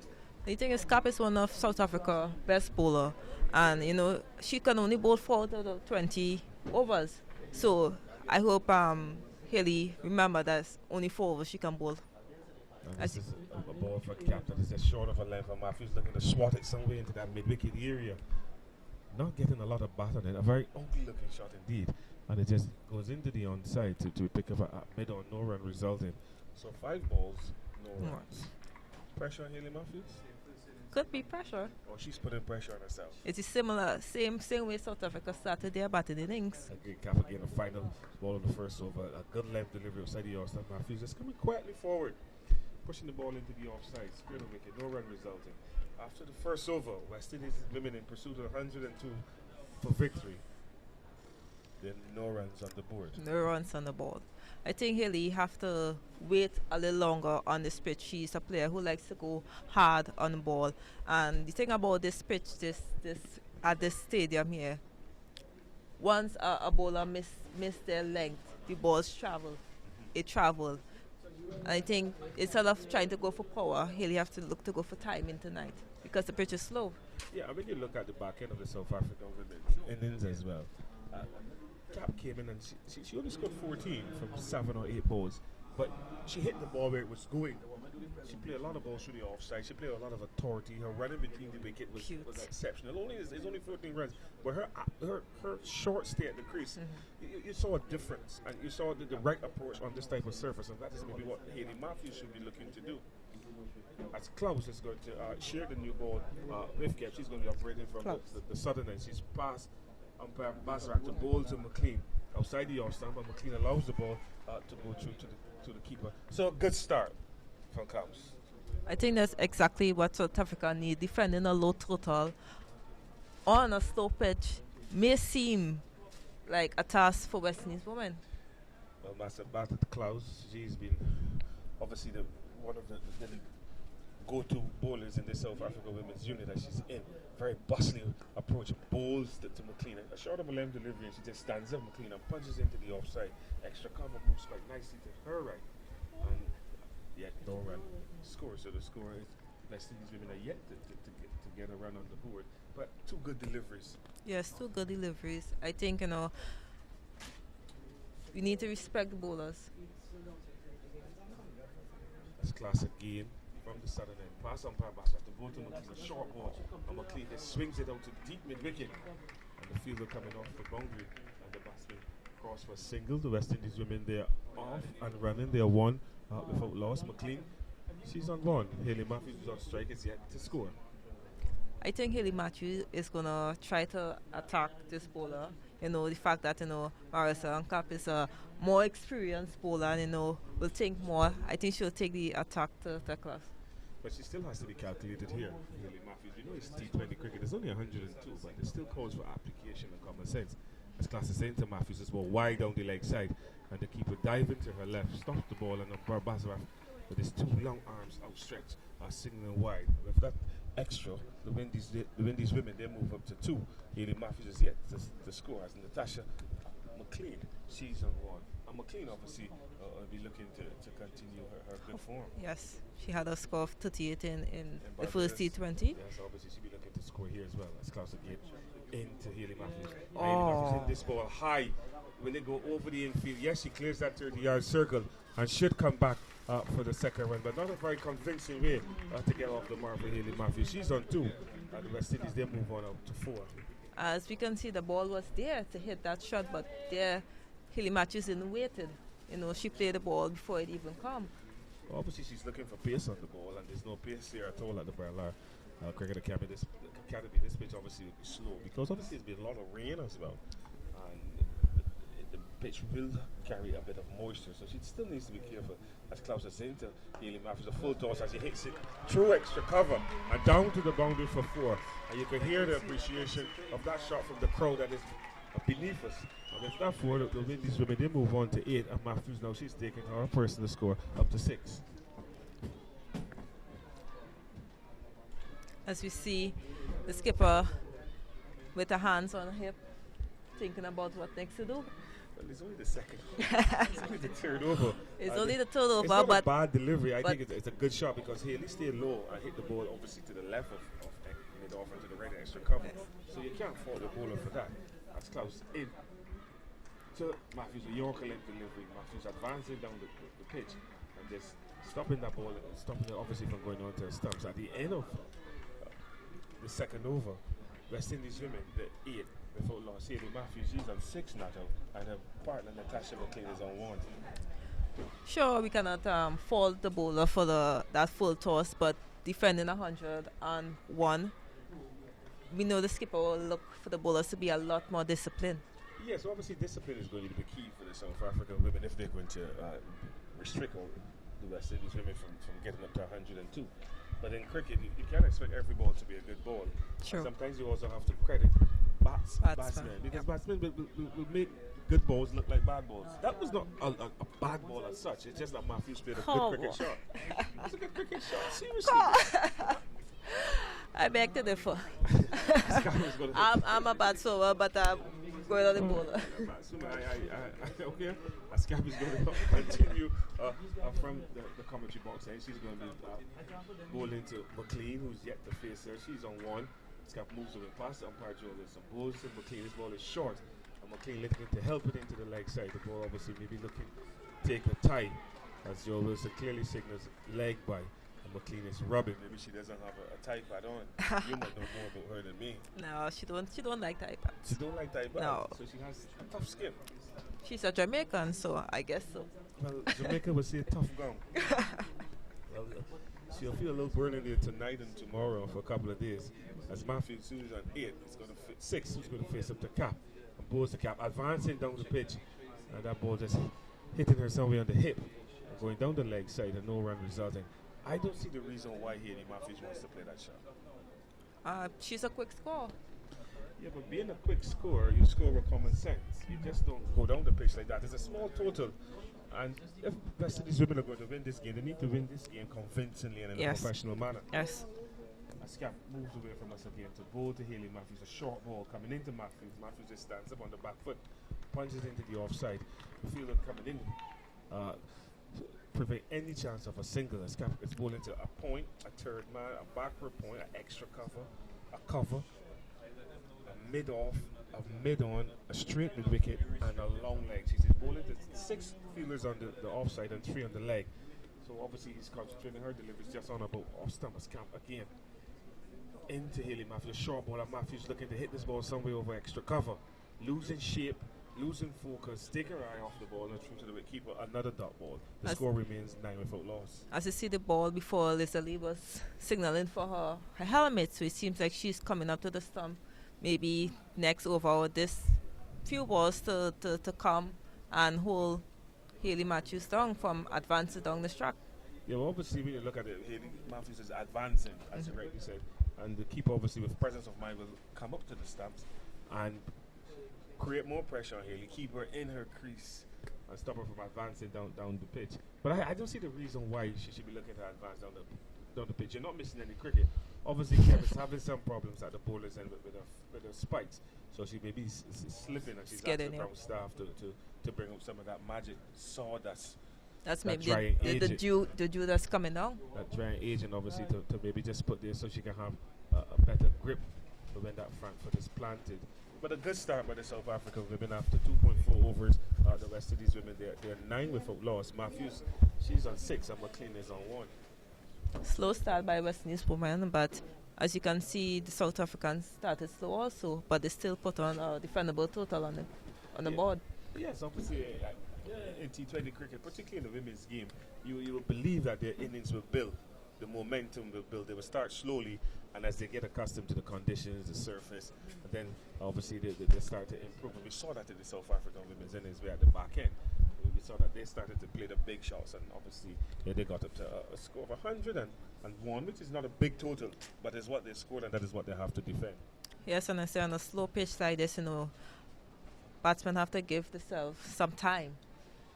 Yes, in T20 cricket at this level, you can give yourself some time, maybe 5 balls, 6 balls. You can get it, but once you get in, because I'm going to use Cap as the example for the South African women. She came in and she looked for those singles and created pressure. Also Dupree. That's right. Yes, Dupree came in and ran well between the wickets to get bat on ball and look for those singles and get the momentum going. So that is what is required at the top of the order. As everything is back to normal, it's kept into Matthews, a Yorker limb delivery, and Hayley Matthews just whips it down to long leg, and she picks up a single. West Indies women move on to 10 without loss. Matthews, she's on 7, and McLean is on 1, but will come into strike. But kept obviously a very experienced bowler at this level, has served South Africa cricket wonderfully well, and she's been looking to see if she can make this early breakthrough as Kepa Keane moves away from the northern end to bowl to McLean, who settles quite nicely. Full length delivery. McLean drives hard to extra cover, but the captain is there, Lee, and ball ricochet to mid off, and McLean almost get caught short of a ground. But very good cricket all around. Good cricket shot, good fielding, good recovery, almost a good throw. But not good running between the wickets. The West Indies women are up by 1-11 without loss after 3 overs. Matthews is on 7, McLean is 3. McLean is obviously heavy set as well, so she would take a little time to get moving. But she's a good striker of the cricket ball. She's full of confidence. She had a good score in Barbados in the first game, which is always important in such a series like this. And this is a long T20 series as well, with 5 T20 games played in 2 destinations, obviously in Barbados and here in Trinidad. And they played the 50-over leg of the tour in Barbados. So it's been good. A good series thus far between these two quality women's teams. You're not missing any cricket, and see the South Africans are going to employ their first bowling change. Van Nerken is going to come in, and she's going to replace Cows from that southern end. So obviously the South Africans have worked out that pace off the ball is the key. Yes. Happy that, to see the skipper back in the team, and she's bringing herself early on. Basically, I guess you see what Anissa Mohammed and Hayley Matthews did with the ball early on. Yes, obviously it is important that you learn from the opposition. Yes. The game is playing, but you still have to learn as the game progresses, and they've realized that pace off the ball can be the key. As they take the ball to McLean, flight to delivery, and McLean comes quietly forward and pushes into the offside, and no run resulting. So a good start, a dot ball. Van Nerken continues from the sun into operate the ball over the wicket past umpire Bazaraf, and goes to McLean. Another flight to delivery. McLean uses her feet and looks to hit that ball into the leg side. The ball is high in the air. Will she be caught? No, she's not. The fielder made a meal of that catch. Who is that, Cap? And the ball, and she's being able to come back for 2, but a very bad miss there in the end by, it looks like Cap. Is it Cap? Yes, didn't get anywhere near that ball at all, and it fell between her hands, and McLean being able to come back for the second round. She's moved on to 4 with that shot, and the Windies women, they're 13 without loss, but fortune favored the brave. Yes, it does. And Van Nerken, she's bowling with a mid-off, an extra cover point, backward point, all inside the circle, a long on, a deep mid wicket, a backward scrun inside the circle, and a short fine leg on the leg side. So 4 on the leg and 5 on the off, and a bad miss. How expensive will that cost the South Africans is yet to be seen. The last delivery just punched up to the offside by McLean, no run resulting, as Van Nerken with her leg spin walks and then breaks into a slight run and bowls to McLean, who gives herself room outside the leg stump. And the ball obviously coming back in. The googly. McLean only managing to just squeeze it out into the offside. No run result. Van Nerken thought that she had gone home. She had castled her, but McLean got enough battle to keep the ball out. That's Van Nerken into McLean. A short ball, and McLean goes back and slaps it hard. Right back at Van Nerken. The ball just bursts through her hands. And the field that mid off just comes around to her right and picks the ball up. No run resulted. So South Africa women obviously will be quite pleased at this stage to have restricted the West Indies women to 13 thus far. They could have had the wicket if Kepa had taken the catch. But It was a difficult catch. Ball went high in the air. Oh, and it seems like the first 6 of the innings. How nice as he used the feet there, Natasha McLean. A good striker of the cricket ball and hit that ball nice and straight over long on and for 6 to end what would have been a good over, but ruined by that fantastic cricket shot by Natasha McLean. And the 6 catches been matches? Yes, and after 4 overs, the West Indies women, they're 19 without loss. McLean with that 6, she's moving to double figures. She's 10. And Hayley Matthews, who's been ultra aggressive, she's at 7. We know that Natasha is going to lose her feet a lot. I know the field that the skipper is bowling to at the moment. No, it's Cap coming on to bowl at the moment. She have a third man, a fine leg, a mid on, a mid off, a mid wicket, extra cover, point, and a gully. So Camp is going to continue to bowl just outside the off stump, not allowing any room at all to the West Indian pair. That's get into Matthews, a full length delivery, and Matthews drives up to cover. Cover moving nicely to her left. Can't score, but a good cricket shot. Yes. The score remains 19 without loss. I don't think Hayley Match is going to change the way she's approaching her innings at the moment. I think she's going to keep going hard at the ball.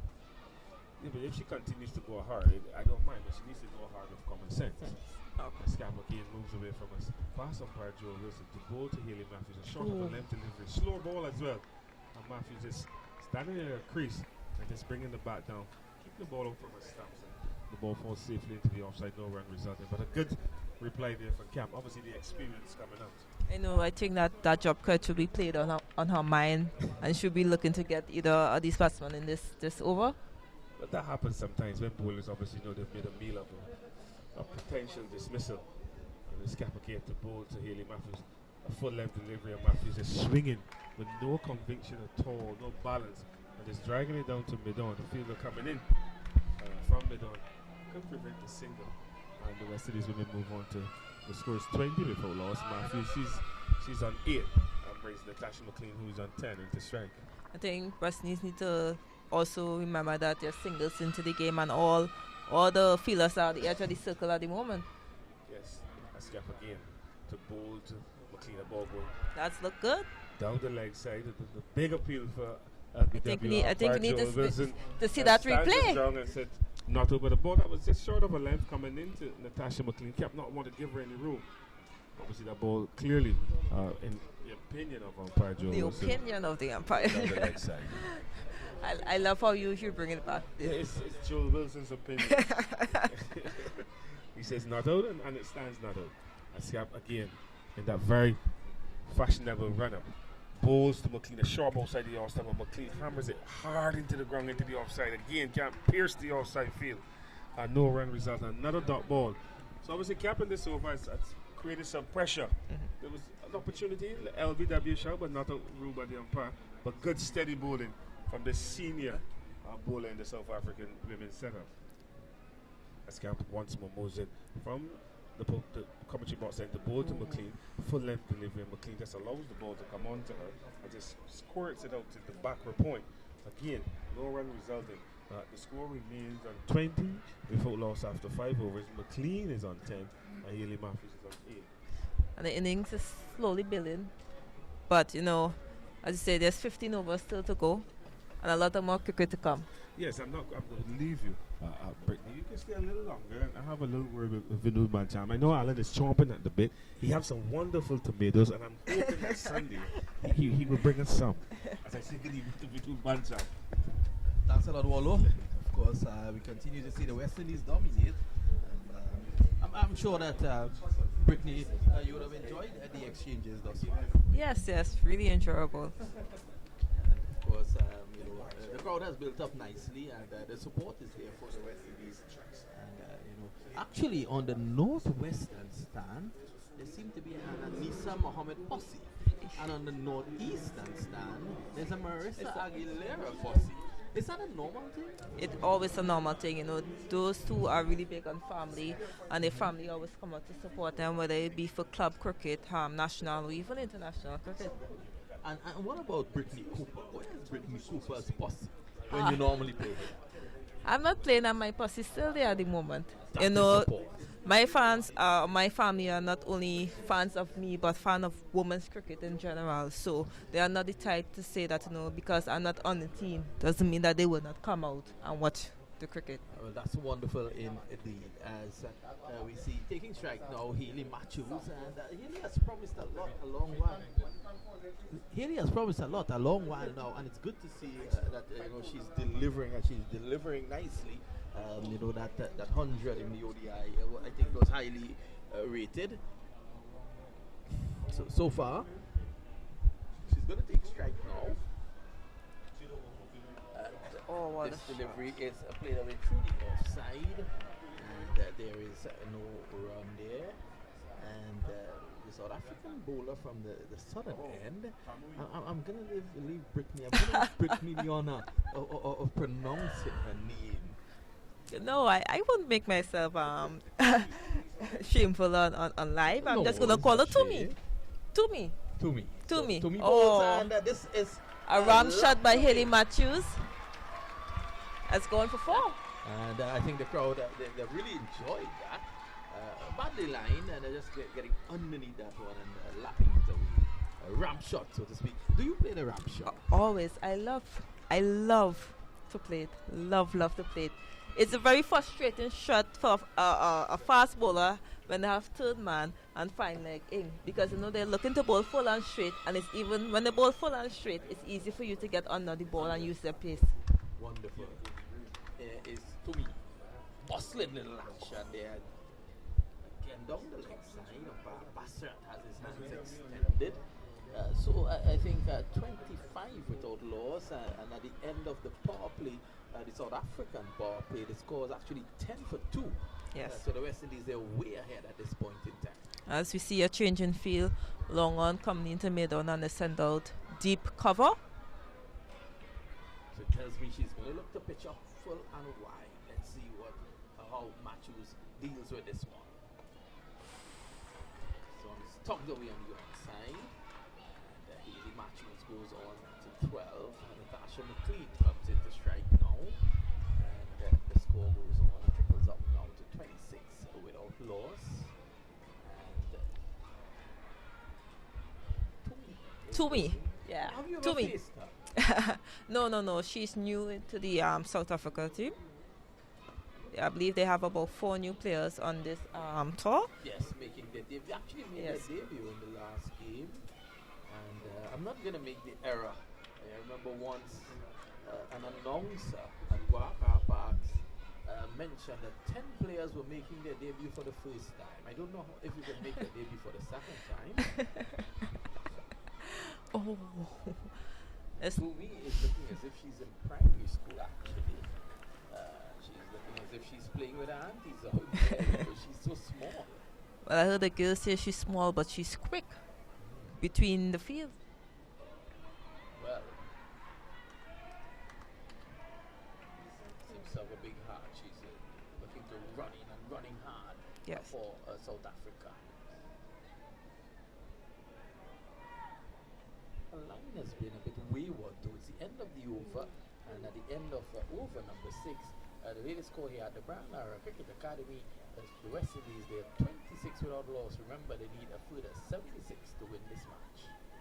Yeah, so as you said, I know her line has been a little off. I think McLean and Matthews missed out on a few balls that was pitched on leg stump. As you can see, they had no fine leg and they had a deep square. I think that's been the problem for Tumi during the series, or even the ODI series so far, her consistency in terms of line. But she's a really good young bowler. Well, I want to thank Brittany for her comments over the last power play, and Alan Paul will be replacing her. Of course, Brittany Cooper doing a wonderful job thus far. She's analyzing pretty well. 26 without loss. The Wallace is asking us some very interesting questions to the back of the press box. You always does that, bro. Philo Wallace, the man from Barbados. That's the man. No, he's actually from Trinidad and Tobago. Western part of Trinidad. Where's Louis is going to bowl now? That's a full toss.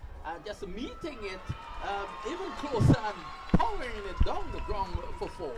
Using her feet nicely was Healy Matthews on that occasion, and she was able to muscle that over Toomey's head down to the boundary for 4. Very powerful player in Matthews. You know, she took full authority of that shot, Vinod, and ensuring that she clears that inner circle quite comfortable there. That's a replay. You can see there, Alan, the first delivery from her, probably just slipping out of her hands. This is a delivery pitch stop, and what a wonderful catch at point. A delivery pitch stop, clearing her front foot, looking to go through the offside was Healy Matthews, and that was plucked away inches from the ground. Good catch there by the South African, Vinod. And what a vital wicket for them at this time. Healy Matthews, one of the key players in the West Indies women team here, departing at this time. A quick fired 17. But that will give the South Africans a lot of heart, because they know how dangerous Healy Matthews could be. And she was out caught at point at the end of the day. The South Africans, they've removed her, and that is something that will give them a tremendous amount of confidence. Matthews goes for 17, and the captain, Stephanie Taylor, is now going to replace her. And again, Alan, you can see there, the first delivery of full toss, muscle down the ground, and that would have given her the confidence to continue going after the bowling. And of course, the next delivery, well pitched up, she cleared the front foot. She was looking to go through the offside, and a brilliant jaunty road type catch. Yes, very athletic South African player at square. Very low taking catch as well. And Matthew, the victim at that time, a very important wicket for them, because Matthews, as you know, the series, she has been really hitting the ball quite well for the West Indies women's team. But Stephanie Taylor, she's now made her way to the crease. This delivery is a full toss. That's pulled away down to a deep mid wicket, and she's only going to get a single. In fact, it's a no ball. So that's a free hit now being signaled by umpire Joel Wilson, and that's a no ball because of the height. It was a full toss over the waist, and umpire Wilson signaling a free hit. And this free hits will be very important to capitalize on, to ensure that you're able to move the score. It gives the batsman an opportunity of comfort.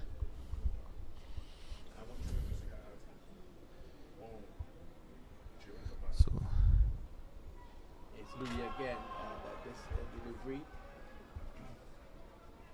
it's played on the deep cow corner, in fact, and that's a single. And getting into a tangle with the wicketkeeper is Stephanie Taylor. She is back on track.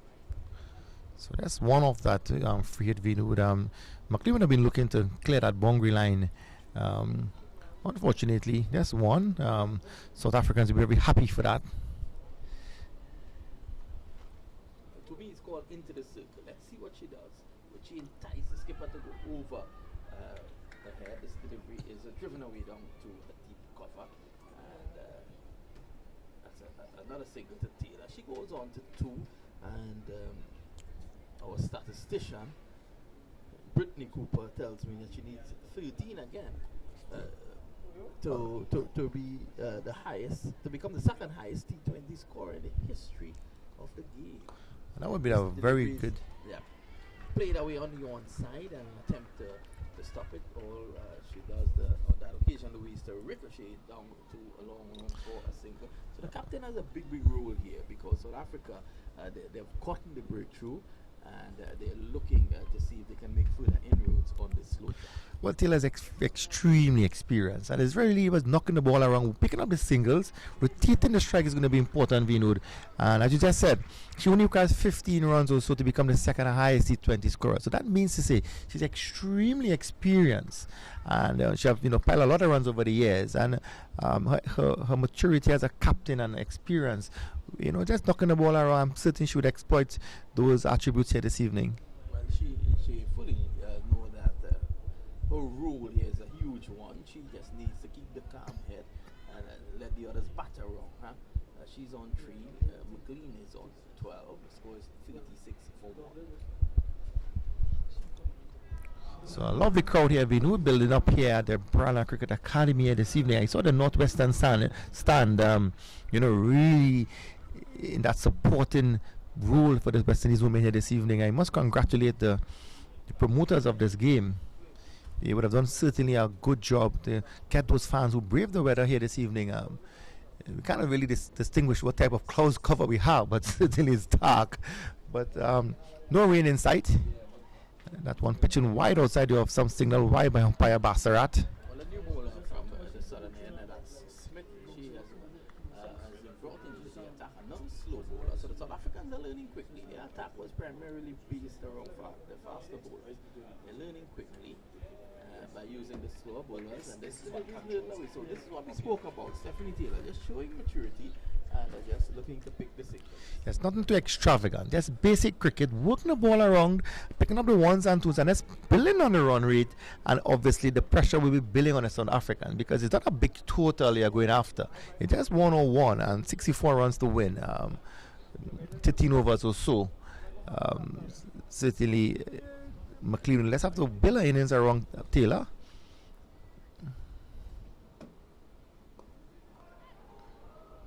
Officially with McLean, when she gets side, she gets a single.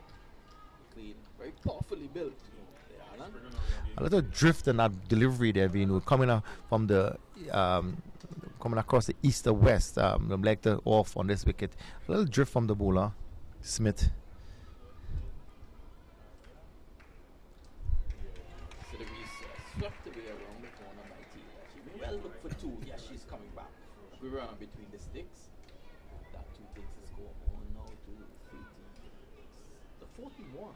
41 for one. This is over number 8. Now, you just need some.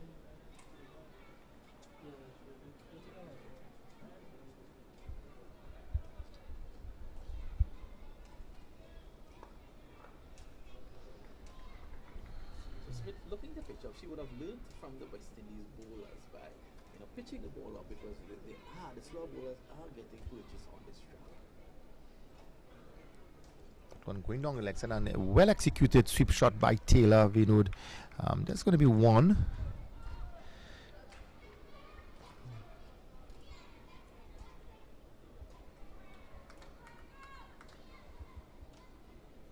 So Smith in her first over, none for 6.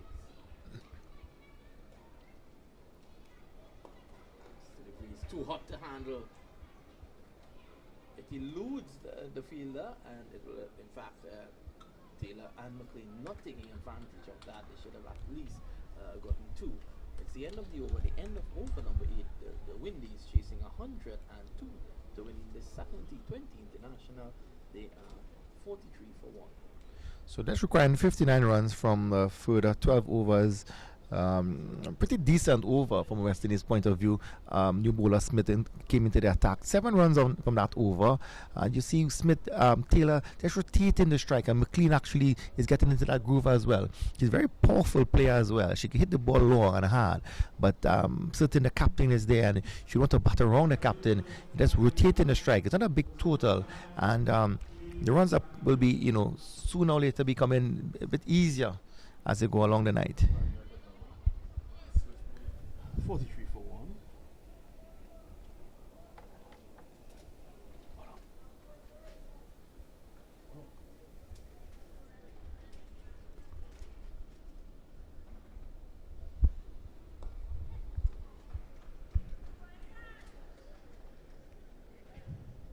So McLean understands the plan as well. Let's pick up the singles. The required rate is not anything out of the ordinary. In fact, it's very, very manageable at this point in time. It's just over 4, and they can easily get that. 9 wickets in hand. It'll take something very silly from the local team here to allow South Africa back into this clash. Some rash cricket shots will create that, obviously, and if they just continue to rotate the strike, less runs than balls at this time, and they're batting very intelligent at the moment, and no need, as you said, for any big type of hitting or exuberance in their shot play, but there's a pile up the score and ensure that they get that total lower as each over goes by. Of course, you can join Philo Wallace and Brittany Cooper and Dana Hussein for the post-match show, which will take place at the M level, so to speak, here at the Brown Cricket Academy. And that is at the end of this game. This game meandering along, but it has meandered in the West Indies direction, the Windies direction. So I see one of the South African player seem to be leaving the field, seem to be injured on that ankle, seem to be heavily strapped. That's Chloe Treon. She is going to come off, and yes, she was hitting the ball brutally earlier on when she batted. She got 22 odd, and she is now limping off on hopes that she'll be okay for the next encounter. You never like to see injuries in the cricket. Yes, certainly a vital player in the batting setup of the South African woman. She batted pretty well this evening here at the Brown Cricket Academy, and unfortunately she has to depart.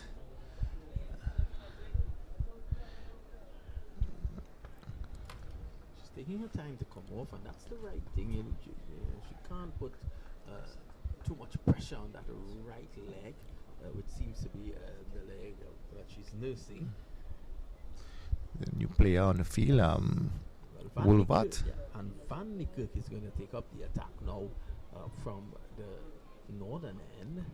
Gasparilo, and she has bowled an over so far, none for 9, 1.1, and she is going to continue. She's bowling to the West Indies captain, Stephanie Taylor.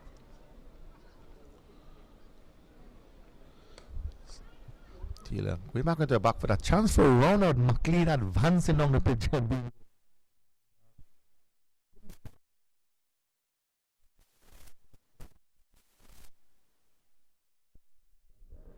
we normally see these days in international cricket, and this delivery is swept away nicely. She's very strong on that sweep shot.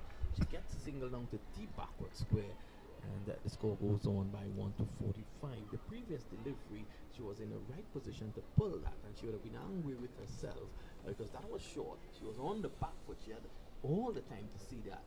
She could have gone to Port of Spain and come back and still play that shot, and she picked out the fielder at mid-on. So she didn't capitalize on that particular delivery. And McLean is going big, and that 6-run.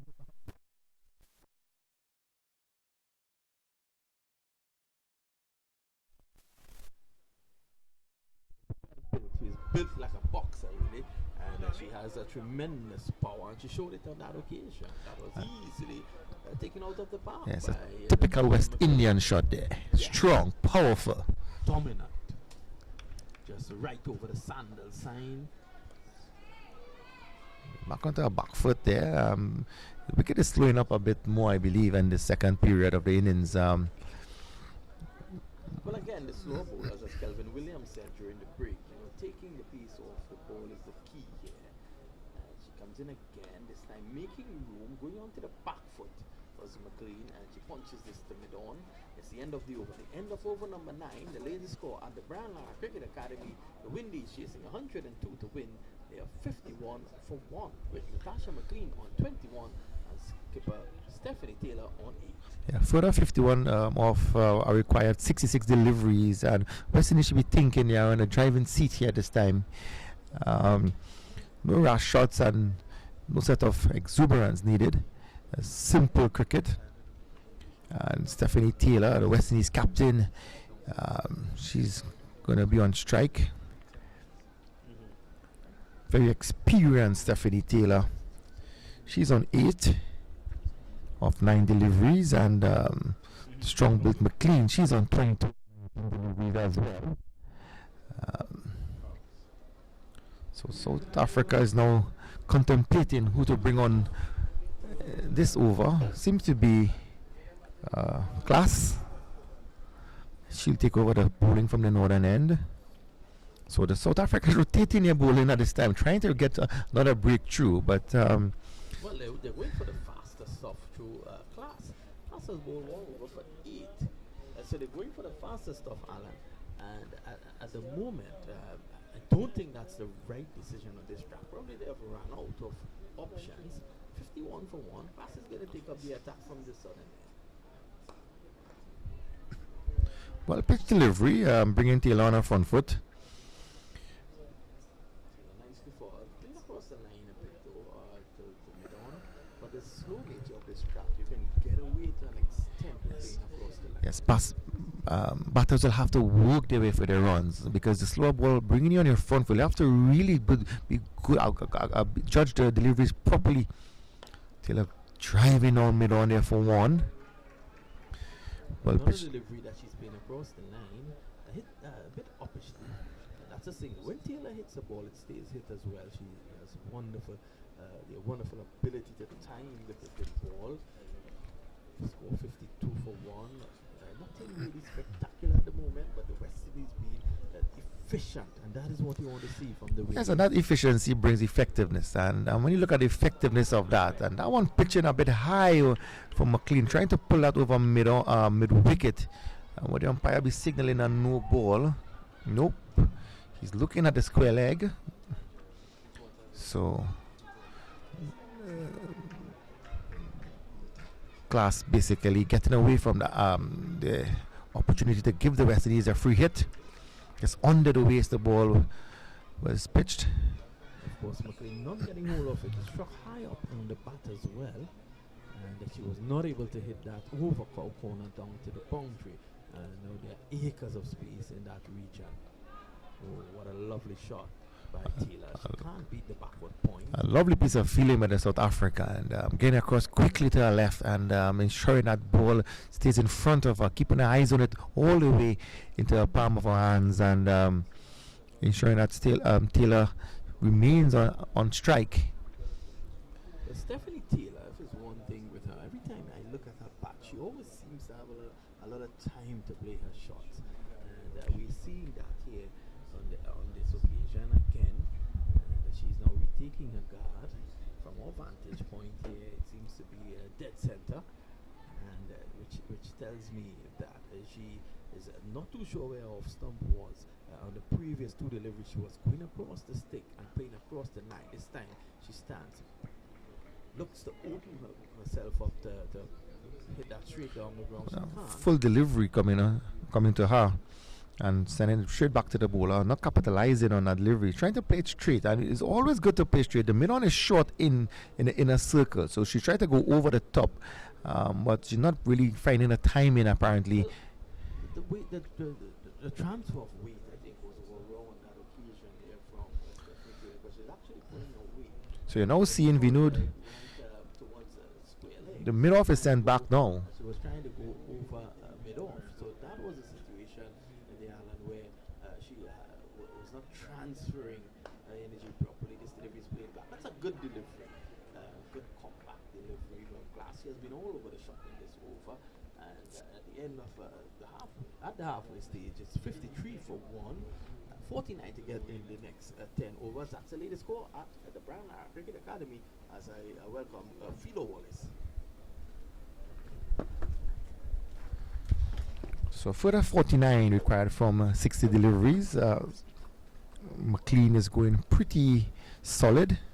23 of 22 deliveries, and ever so consistent Stephanie Taylor. She's on 9 of 14 deliveries. Let's welcome my good friend Philo Wallace. Welcome back to commentary team here. Thank you very much, Alan. How are you? Good. At this point in time, West Indies required a further 49 of 60 deliveries. Just one wicket down. Easy peasy, one will say.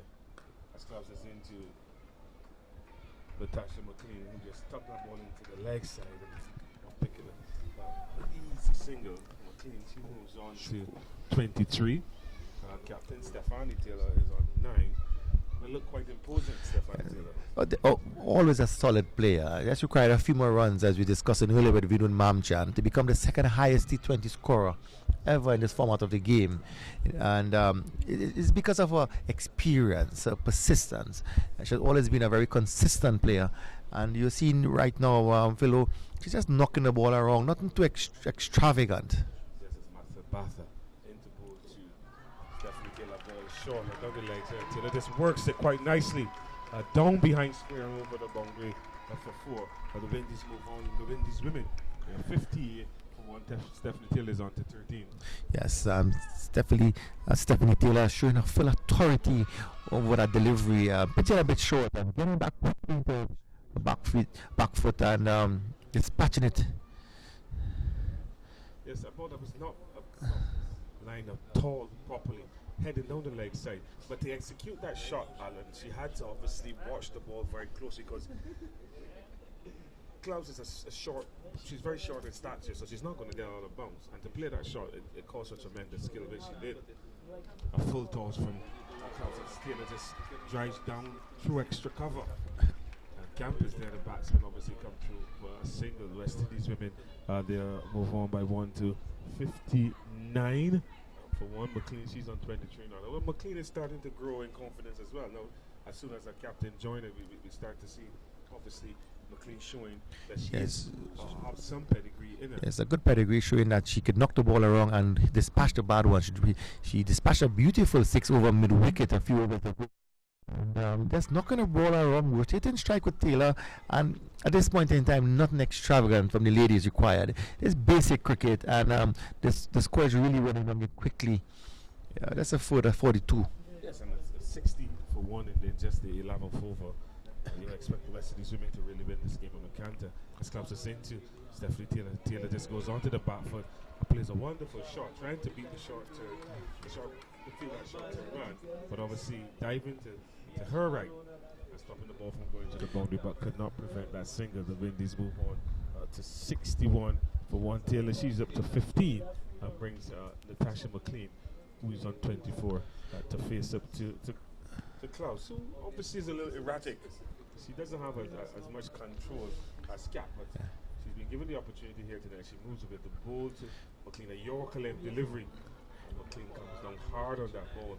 But obviously the ball just stopped in front. What you have seen, fellow South Africans brought back 2 bowlers, and they brought back pace into the attack.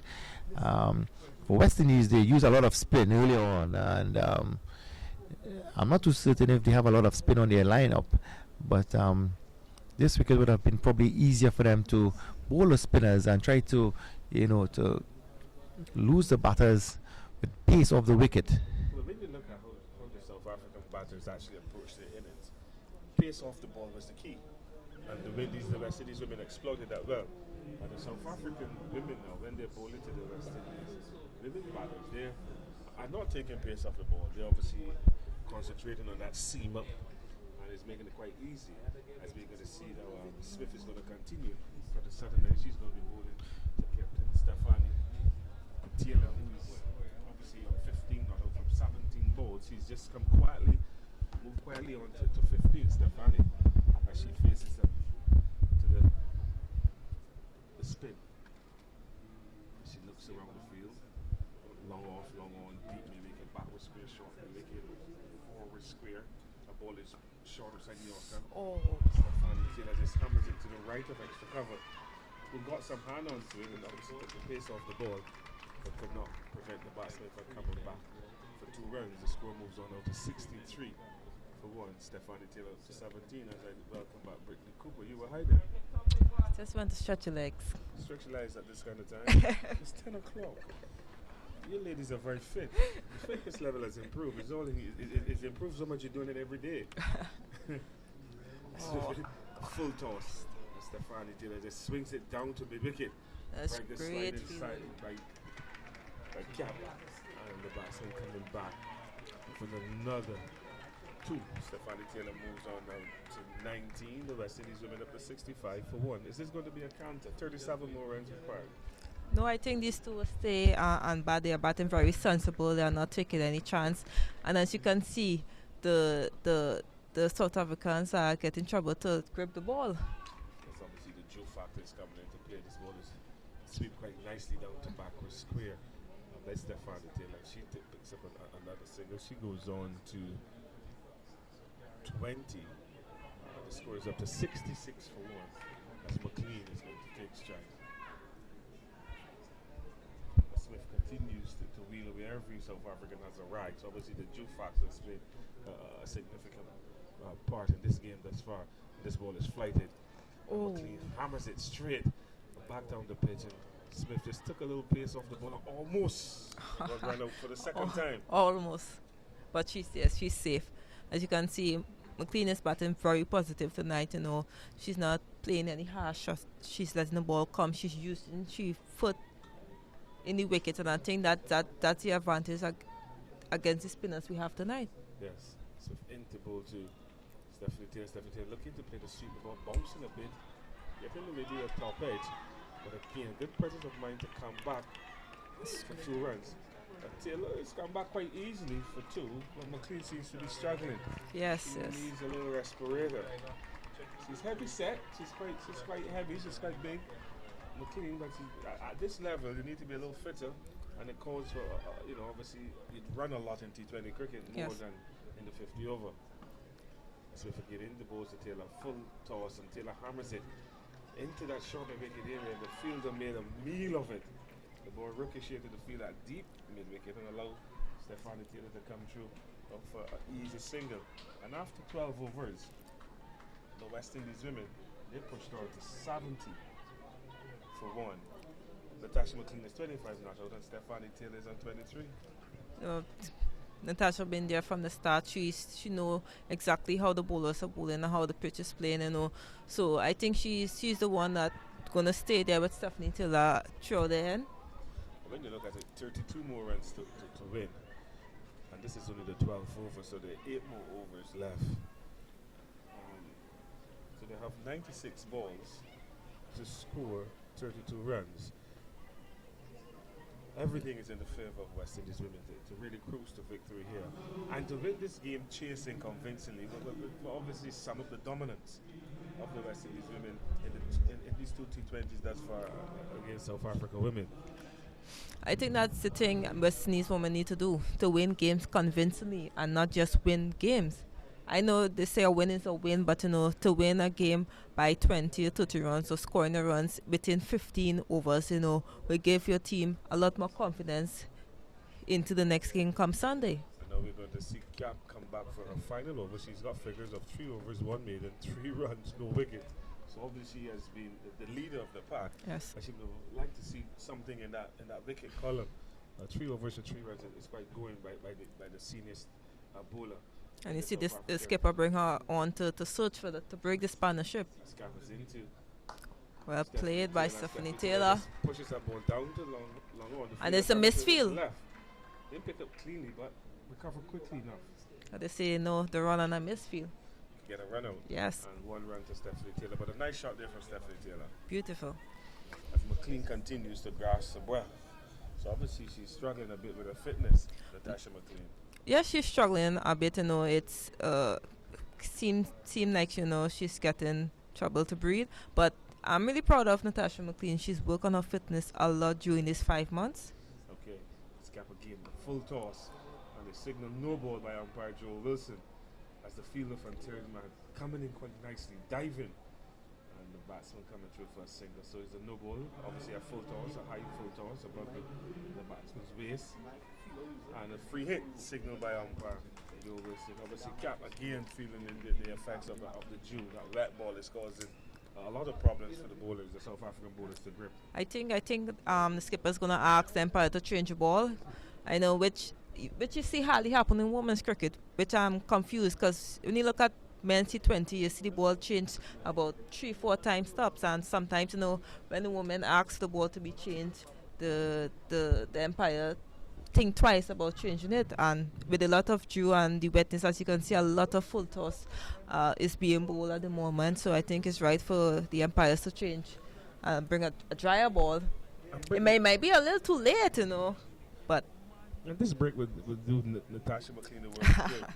Give her enough time to recover. We see that the emergency fielder coming up maybe with some Gatorade or something just to give her a bit of Gatorade, which is energy. Try to get her levels, her sugar levels up, and try to get some circulation going somehow. But we're seeing here that as a customer at the Barla Academy, fielding second is a disadvantage to the bowlers because of the dew factor. Yes. And then there was a lot of rain. Yeah. In Trinidad and Tobago for the last couple of days. So that would also play its part. And we clearly saw that delivery from Cap slipping from her hand. But in cricket, if it's a high full toss above the waist, the umpire have to signal. And it's a free hit. And you So can see the... Stephanie Taylor now is going to face up to this free hit, and it's going to be interesting to see where she's going to look to score. Yeah, there was a change of field. They bring in the third man and send out the long off. Yes, it's capped into Stephanie Taylor. Oh, that's straight back. And that's 6. Straight as an arrow. Can't get better than that. Shot from Stephanie Taylor. She made that look so easy. She's class, Stephanie Taylor. When you look at her, she's been around for such a long time. She's been given the captaincy of this West Indies women's team under a cloud, but she's taken it like a true lady and a true champion and professional that she is, and she's really turned around the fortunes of West Indies women's cricket. So a fantastic shot from a wonderful player. I guess that dryer ball didn't help. Yes, it would help the batsman. It would help the batters. As well. Let's get into Stephanie Taylor. Slow ball. Oh, Taylor that's just coming down and just running it into the offside. But good calling from McLean, because the ball was behind Stephanie Taylor. And obviously Natasha McLean would have called for that single, and they got it in the end. And after that single, West Indies women did 80 for 1. Stephanie Taylor's move on to 31. She's past Natasha McLean. Yes. So it's a fantastic strike from Stephanie Taylor as McLean now faces up to Cap. Oh, that's such an... Stephanie Taylor looking for the single, but there wasn't one. There's no run there at all. She just needs to just hang in a bit. It's getting all easy for her, Stephanie Taylor. I guess this game in a hurry and adrenaline is running. To Port of Spain. Oh, yes. Obviously, the trek from Port of Spain to the Barla Academy, 45 minutes, 50 minutes in. These players will want to get back to the hotel. As Cap is into McLean, a short ball. McLean looking to pull that ball hitting McLean high on the pad. I think Cap just searching for a wicket there. Cap appealing for LBW, but Joe Wilson on move. LB hip. And maybe a little too high. Yep. Right decision by umpire Joe Wilson. The umpires in the region have been on the microscope for the last couple of months. No comments, because... So Cap in to go to McLean. Oh, slow ball outside the offside, but McLean missed it. True to the wicketkeeper. I think Cap has bowled her 4 overs for 13 runs. She hasn't picked up a wicket, but she will feel quite happy with her performance thus far in the game. And at the end of 13 overs, West Indies women in pursuit of 102, there are 81. I think McLean is looking a bit tired. She seemed to be playing some tired shots, not waiting for the ball to come, but more reaching. I really hope that she hold it out and try to come out not out. It would be great for her confidence going into Sunday's game. Yes, and she had a good game in Barbados, particularly with the bat. She got 38. Yes, in her highest score. And obviously she's continued that good form, but obviously her fitness has to be worked on, and she will be she and the management staff and the coaching staff, they would have their plan for her. But she looks like a good player. She opens the batting with Hayley Matthews. She's not undaunted by Hayley Matthews' reputation. She just plays her own way. Yes. And she's reaping her success. As Mali is going to pick up the attack from the southern end to bowl to the West Indies women's captain Stephanie Taylor, who gets a good delivery, but because she's such a very good batter, she just drills it down to long on and picks up an easy single. The score moves on to 81 for 1. But it's a fantastic shot. Yes. So Stephanie Taylor continues to show her class. She's a cut above the rest, and she maybe is better than normal. But it's good showing so far from the West Indies skipper, as Mali is into McLean again and drills this ball but hard into her own foot. A no-run result in a dot ball. Mali, very young, looks very athletic. Good approach to the crease. She's a medium pacer. The keeper is standing up, so she's nothing more than medium pace. But the length and line, obviously, she's looking to concentrate to bowl the ball wicket to wicket. Yes, full and straight. As you can see, how the field is set. It's Mali into McLean. McLean tugs this one from side of the off stump with a lot of power. Down to the field at long on, picking up a single. That fielder down there is class. With that single, the score moves on to 82 for 1. McLean is on 27 and brings Stephanie Taylor, who's on 32 in strike. So what do you think South Africa could do to change momentum at the moment? Well, there isn't a lot they can do. They have 2 players who are seeing the ball as big as a breadfruit. As Mali into Stephanie Taylor, full length delivery, and Taylor drives powerfully up to extra cover. and the fielder just sliding to her right. No run resulting, but Stephanie Taylor obviously is hitting the ball with a lot of power. Yes, Right she's now. timing it beautifully, and that's the thing with difference between her and Haley Matthews. She don't look for power; she look for timing. And we said the pitch was slow. That's Molly in the 14th over. Who's pass? Umpire Bass after the ball. Oh, Taylor, and Taylor just hits shot. this ball down to long off, one bounce, and pick up yet another single. I think South Africa feeling has hurt them in this game. I know defending a low total. I don't think the feeling was up to mark or as good as the skipper will want them to be. You know, they dropped McLean early in the innings, and now McLean is batting 27 not out Smiley at the moment. McLean hits his ball hard.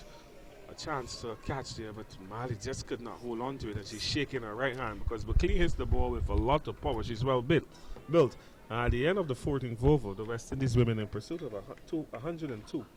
They're 84 for 1, require another 18 runs. Stephanie Taylor is on 33 not out, and McLean is on 28. As we see, Class is coming back to bowl now. But the West Indies women have moved quite nicely, Brittany, and the approach to this target of 102 has been quite good. We saw Haley Matthews going out of shape a little too early into her innings, and that's something that the coaching staff will have to discuss with her. Do you need to go that early at the ball, saying that we're chasing? Even if these women are batting first, you need to go so early. So Haley Matthews obviously has to do some introspective in relation to her T20 game. That's closest into McLean, and she drills this one up to shore mid-wicket, and no run resulting. But the South African women bowlers are still putting in the effort, despite a small total. They only have, West Indies women only have 18 more runs to score. Yes. But the South African women are still fighting. They have to. You know, there's still a lot to come from this game. That's classic game. Into bowl to McLean. Another Yorker length delivery, and McLean gets enough bat on it to beat the field at short wicket and down to long on, and pick up another single. The score moves on to 84 for 1. She moves up to 29 and brings Stephanie Taylor, who's been striking the ball quite sweetly into strike, and she's on 33. You know, even though you think that the game is already lost to South Africa, there's a game Sunday, and you know the skipper will still want the bowlers to do what she wanted to do in terms of bowling full and straight. Because even if you look in the first T20, as Mali. Oh. Another full toss. Mr. Yorker length, and this ball is hammered down to long on by Stephanie Taylor. You can hear how hard she's hitting that ball and pick up another single. Yes, as you can see in the first T20, the bowling plan was to bowl full and straight, and they'll continue to doing that here. But the only problem is the due factor where they're bowling more full toss. And obviously the game on Sunday will start at 2 o'clock. The first T20? No, this one's on Sunday. No, on 4 o'clock.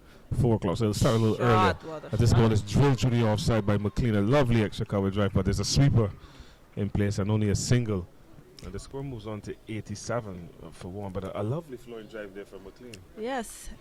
I wish this game could have been 50 over. I would have loved to see the score McLean would have get, because she's looking so positive and looking like she could bat whole night. Even though some might say she's looking tired, but she's still hitting the ball beautifully. And she's striking the ball with a lot of power. And that was a lovely flowing extra cover drive.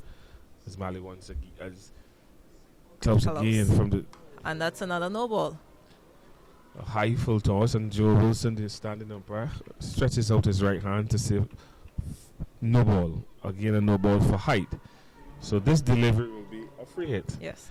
And the South African women's captain has the opportunity or the option to change the field. Change the field, because we're on a single. Yep. So West Indies women large and in charge into Aruba in the first of 4 T20 games.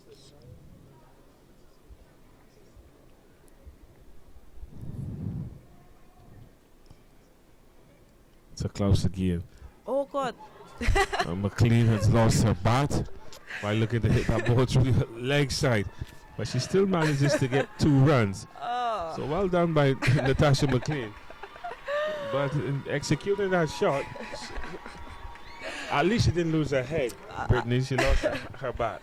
So she lost her grip, we can say. Shot for the night? That's a shot for the night. Well, that can that can go down for the shot for the night because it's very unusual. But maybe it's again being tired. Maybe the gloves are wet. Sweating, yeah. And obviously not having that proper grip that she would like. But still effective enough to get 2 runs. The score moves on to 91 for 1. McLean is up to 32. And another full toss, but seems below hip height. So just one of the last ball of the over. It's 92 for 1 after 15. Stephanie Taylor is there on 35. And McLean is on 34. So the two Jamaicans have really come together and put a good partnership for West Indies women in pursuit of 102. They're only some 10 runs away.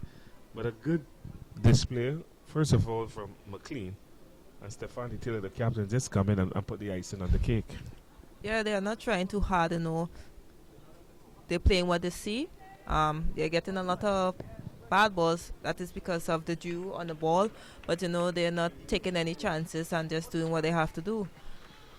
And this display, first of all, by Stephanie Taylor and Natasha McLean, this shows the dominance of West Indies women thus far in this series against South Africa women, particularly in the T20 game.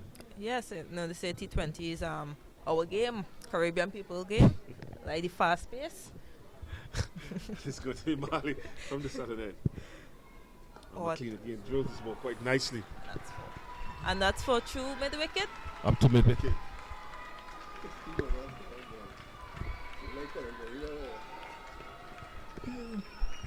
And McLean move on to 37.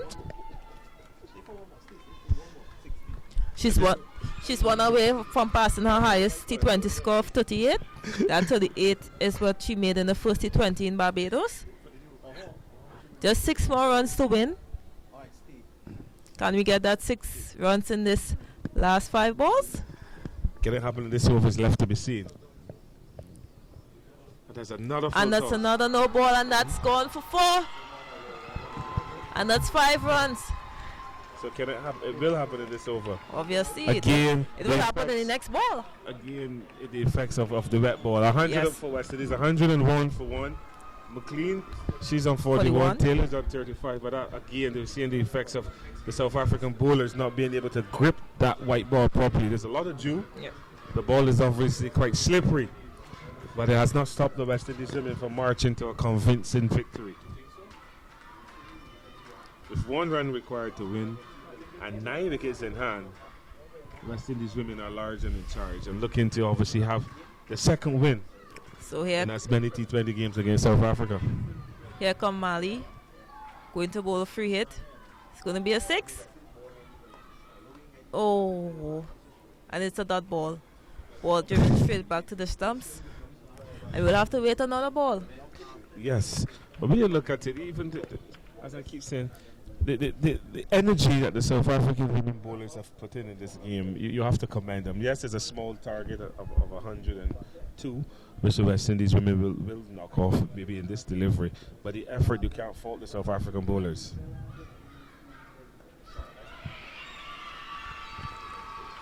And fellow, just think of if had they take that catch, where or how the game would have been now.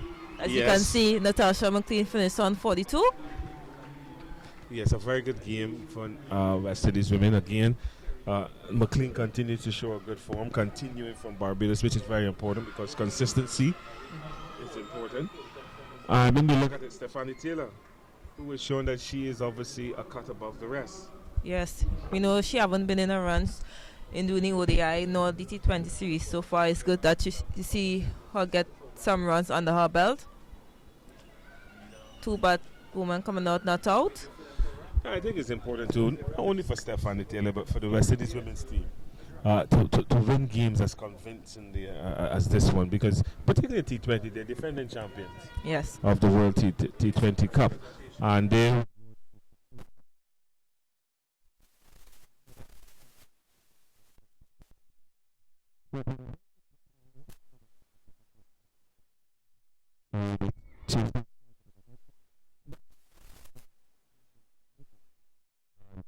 particularly to Natasha McLean, who got 42 not out. She opened the batting, and Stephanie Taylor, who finished on 35 not out.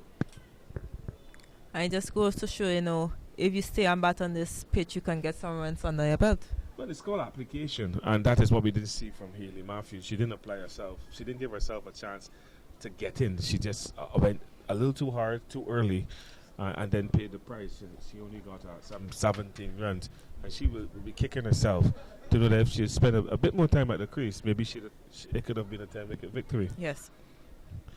But congratulations to West Indies women. They've gone 2 up in this 5-match Sandals International, a T20 series. Your player of the match, Anissa Mohammed or Natasha McLean? When you look at it, I will have to give Anissa Mohammed the player of the match, because to get a hat-trick in a T20 game calls for a lot of skill, and to pick up 5 wickets, it's something special. And on this night, which is the Andrew Dotton's night, because this is 100th T20 game, to win so convincingly, I think that Anissa Mohammed clearly deserves the player of the match. But well done to West Indies women. They've won the second Sandals International Series T20 game against South Africa women. They'll be back here again on Sunday at 4 p.m. At 4 p.m. for the third encounter. But obviously the West Indies women are in a very strong position. 2-0 up, 2 convincing victories as well. The first in Barbados, defending a small total, and then here in Tarouba, chasing even smaller total, but chasing convincingly. So you think that if West Indies women win Sunday, which will basically seal the series, do you think the coaches will give the young players on the bench a chance to showcase their talent, or will they keep playing the 11 they are playing now?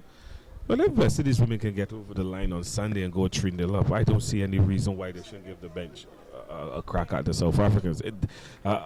A victory on Sunday will push the South Africans further back in their preparation, because obviously coming over to the Caribbean, they never expected themselves to be so badly beaten.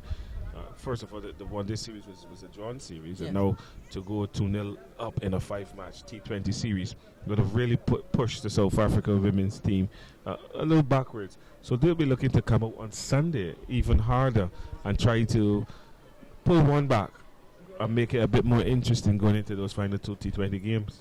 And not only the final two T20 games, but also the World Cup coming up. Because as we said, South Africa is in the same group as West Indies, England, and Bangladesh. So obviously, as you were saying, but as I was saying, not only are these last T20 matches important for South Africa, they'll also want to win it to go into the World Cup with some confidence, as West Indies is also in their group. As well, when you look at it, the 2 venues that they've used thus far in this series, Barbados and Trinidad and Tobago, they're not going to be playing at those venues at all in the World Cup. So they're going to be using Guyana, Antigua, and St. Lucia, completely different services. All 3 services are different. Guyana might be a little similar to this, might be with a common M, but they have to apply themselves on those services. St. Lucia obviously offers a different proposition, and also Antigua. So the South Africans will have to their think tanks really have to be working overtime to come up with a plan and some strategy on how they can pull one back in this T20 5-match series. And they're hoping that Sunday could be the day that they pull it back. If they don't pull it back on Sunday, well, the cats are among the pigeons, and it's all going to break loose. But South Africa, obviously, they have a lot of work to do. West Indies women are sitting quite comfortable. They're 2 up with 3 to go. And I know that Coach Springer, Roddy Eswick, and all the other members of that management staff will be keeping the West Indies women on their toes, keeping them focused, letting them know that the job is not over until the fat lady sings. And the fact that, the World Cup games will be played in different venues, which will be in Guyana, St. Lucia, and Antigua, and South Africa actually leaving the West Indies to go home for about 10-15 days, then to come back here. There's not much time for there to assess the pitches. As I say, Guyana might be similar to the stadium here.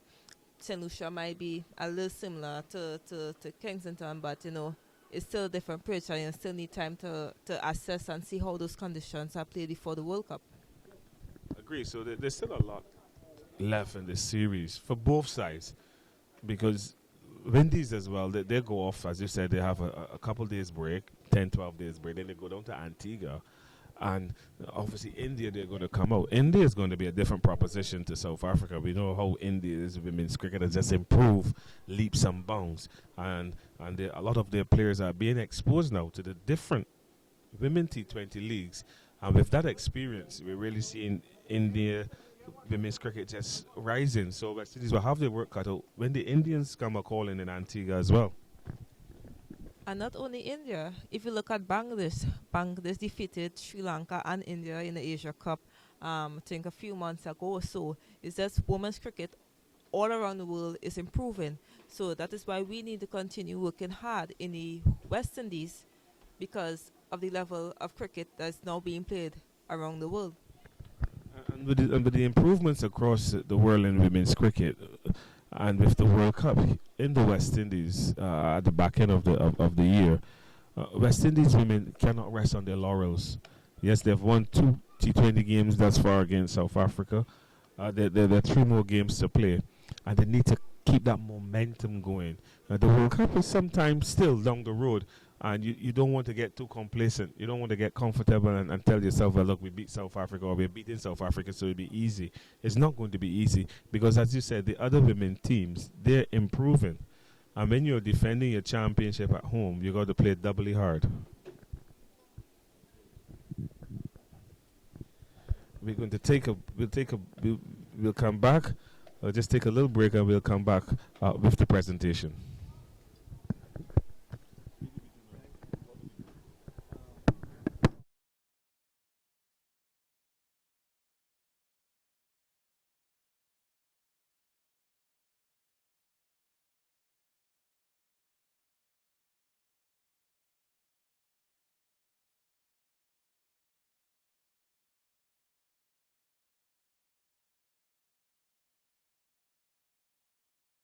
It's the right time now.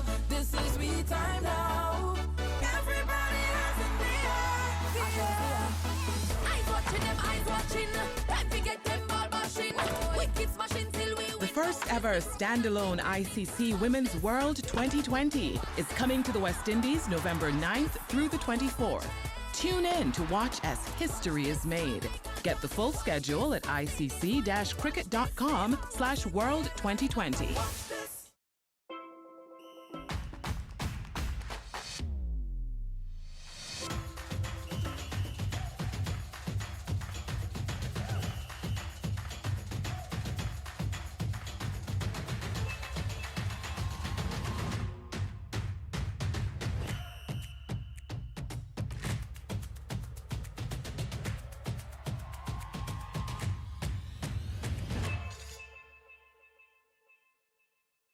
Introducing the all-new 500ml Eco Bottle from Blue Waters. It's easy to open and full of great-tasting sodium-free artesian well water that doesn't spill when you open it thanks to its wide mouth design. So grab one today. Life is better with Blue Waters. This is what luxury included feels like. Chefs are creating masterpieces. The staff is putting their finishing touches. Bartenders are shaking things up. Butlers are preparing for your arrival. When can we expect you? Sandals, the world's only 5-star luxury included resorts.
Welcome to the 360 Cricket Wrap Show. I have with me Nick to my right and Dana to my left. Nick, first of all, West Indies women tonight have convincingly defeated the South Africa women in this second T20, the Sandals International T20. Your thoughts on the victory tonight by West Indies women? At the halftime show, Philo, I did mention that the Windies women were going to take the game. They took it a little faster than I thought they were going to take it. And I thought they were, in the first 6 overs in the power play, they were going to knock it around a bit. And then after that, they were going to pick up the pace, but they started to pick up the pace from early on. In the 6th over, the South African women were 9 for 2.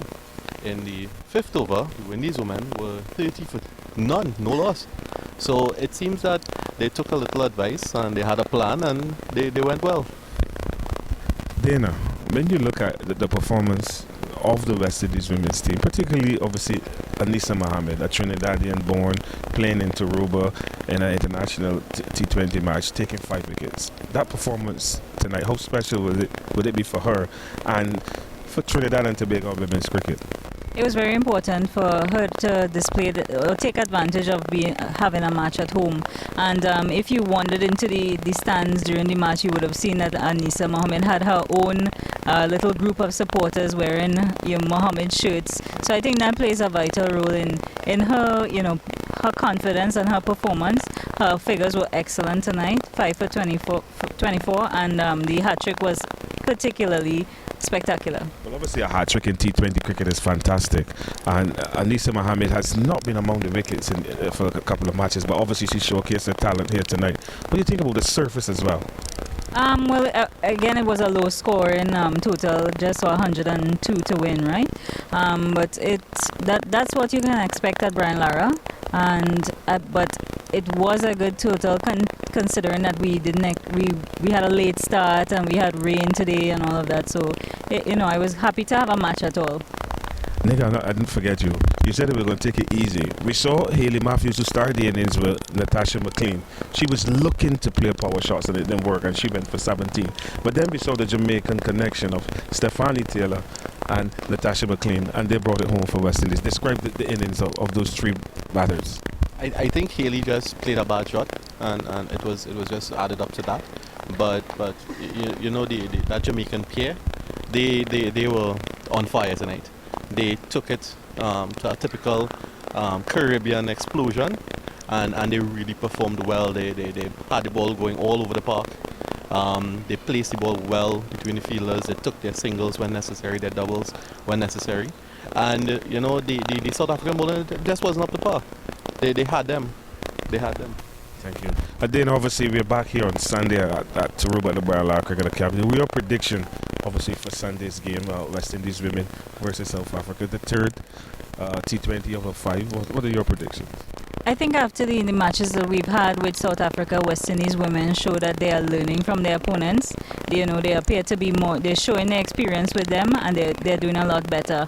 And I was very happy with the turnout today, and I think on Sunday we should have a even bigger turnout, being Sunday and earlier match, and expecting better weather. So I'm really looking forward to Sunday and the matches that follow.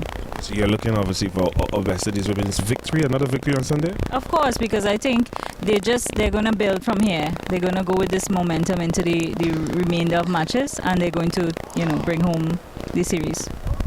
Nick, your predictions for Sunday's game? The Windies women on top. They have the momentum behind them. I think with that hat-trick Anisa took, and then the 40-something per each of the Jamaicans, I think we're going to take it. We're definitely going to take it. So you've heard it from Nick, you've heard it from Dana, now you're going to hear it from me. Come join Cricket 360 on Sunday at the Brian Lara Academy in Aruba and see the West Indies women take on the South Africa women in the Sandals International Home Series. And we're all looking for another West Indies women victory. I'm Phil Wallace on behalf of Cricket 360 saying good night.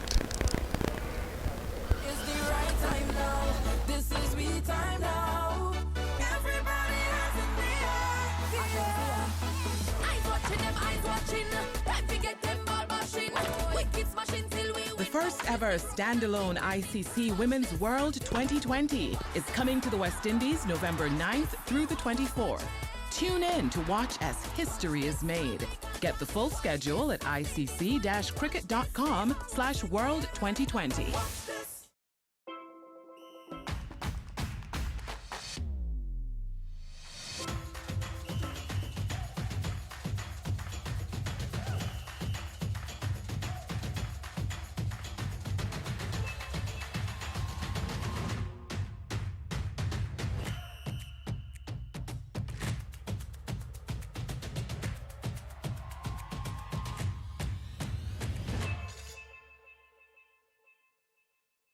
Introducing the all-new 500 ml Eco Bottle from Blue Waters. It's easy to open and full of great-tasting sodium-free artesian well water that doesn't spill when you open it thanks to its wide mouth design. So grab one today. Life is better with Blue Waters.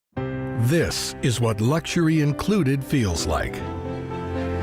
Chefs are creating masterpieces.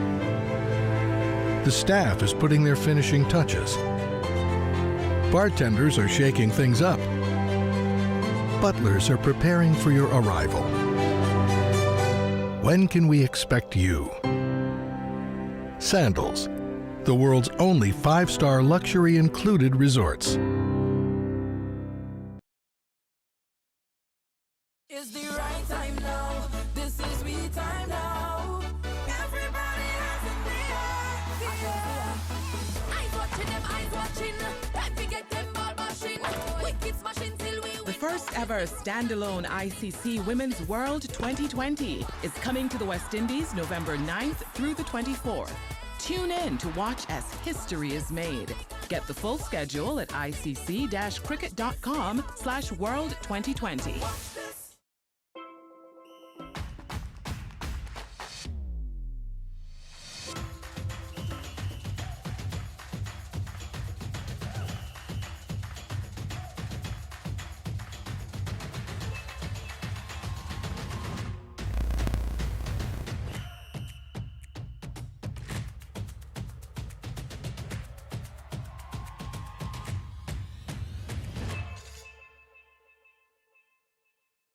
Introducing the all-new 500 ml Eco Bottle from Blue Waters. It's easy to open and full of great-tasting sodium-free artesian well water that doesn't spill when you open it thanks to its wide mouth design. So grab one today. Life is better with Blue Waters.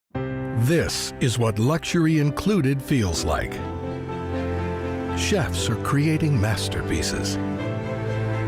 The staff is putting their finishing touches. Bartenders are shaking things up. Butlers are preparing for your arrival. When can we expect you? Sandals, the world's only 5-star luxury included resorts. It's the right time now. This is we time now. Everybody has in the air. Eyes watching them, eyes watching. Time to get them ball machine. Wicked smashing till we. The first ever standalone ICC Women's World 2020 is coming to the West Indies November 9th through the 24th. Tune in to watch as history is made. Get the full schedule at icc-cricket.com/World 2020.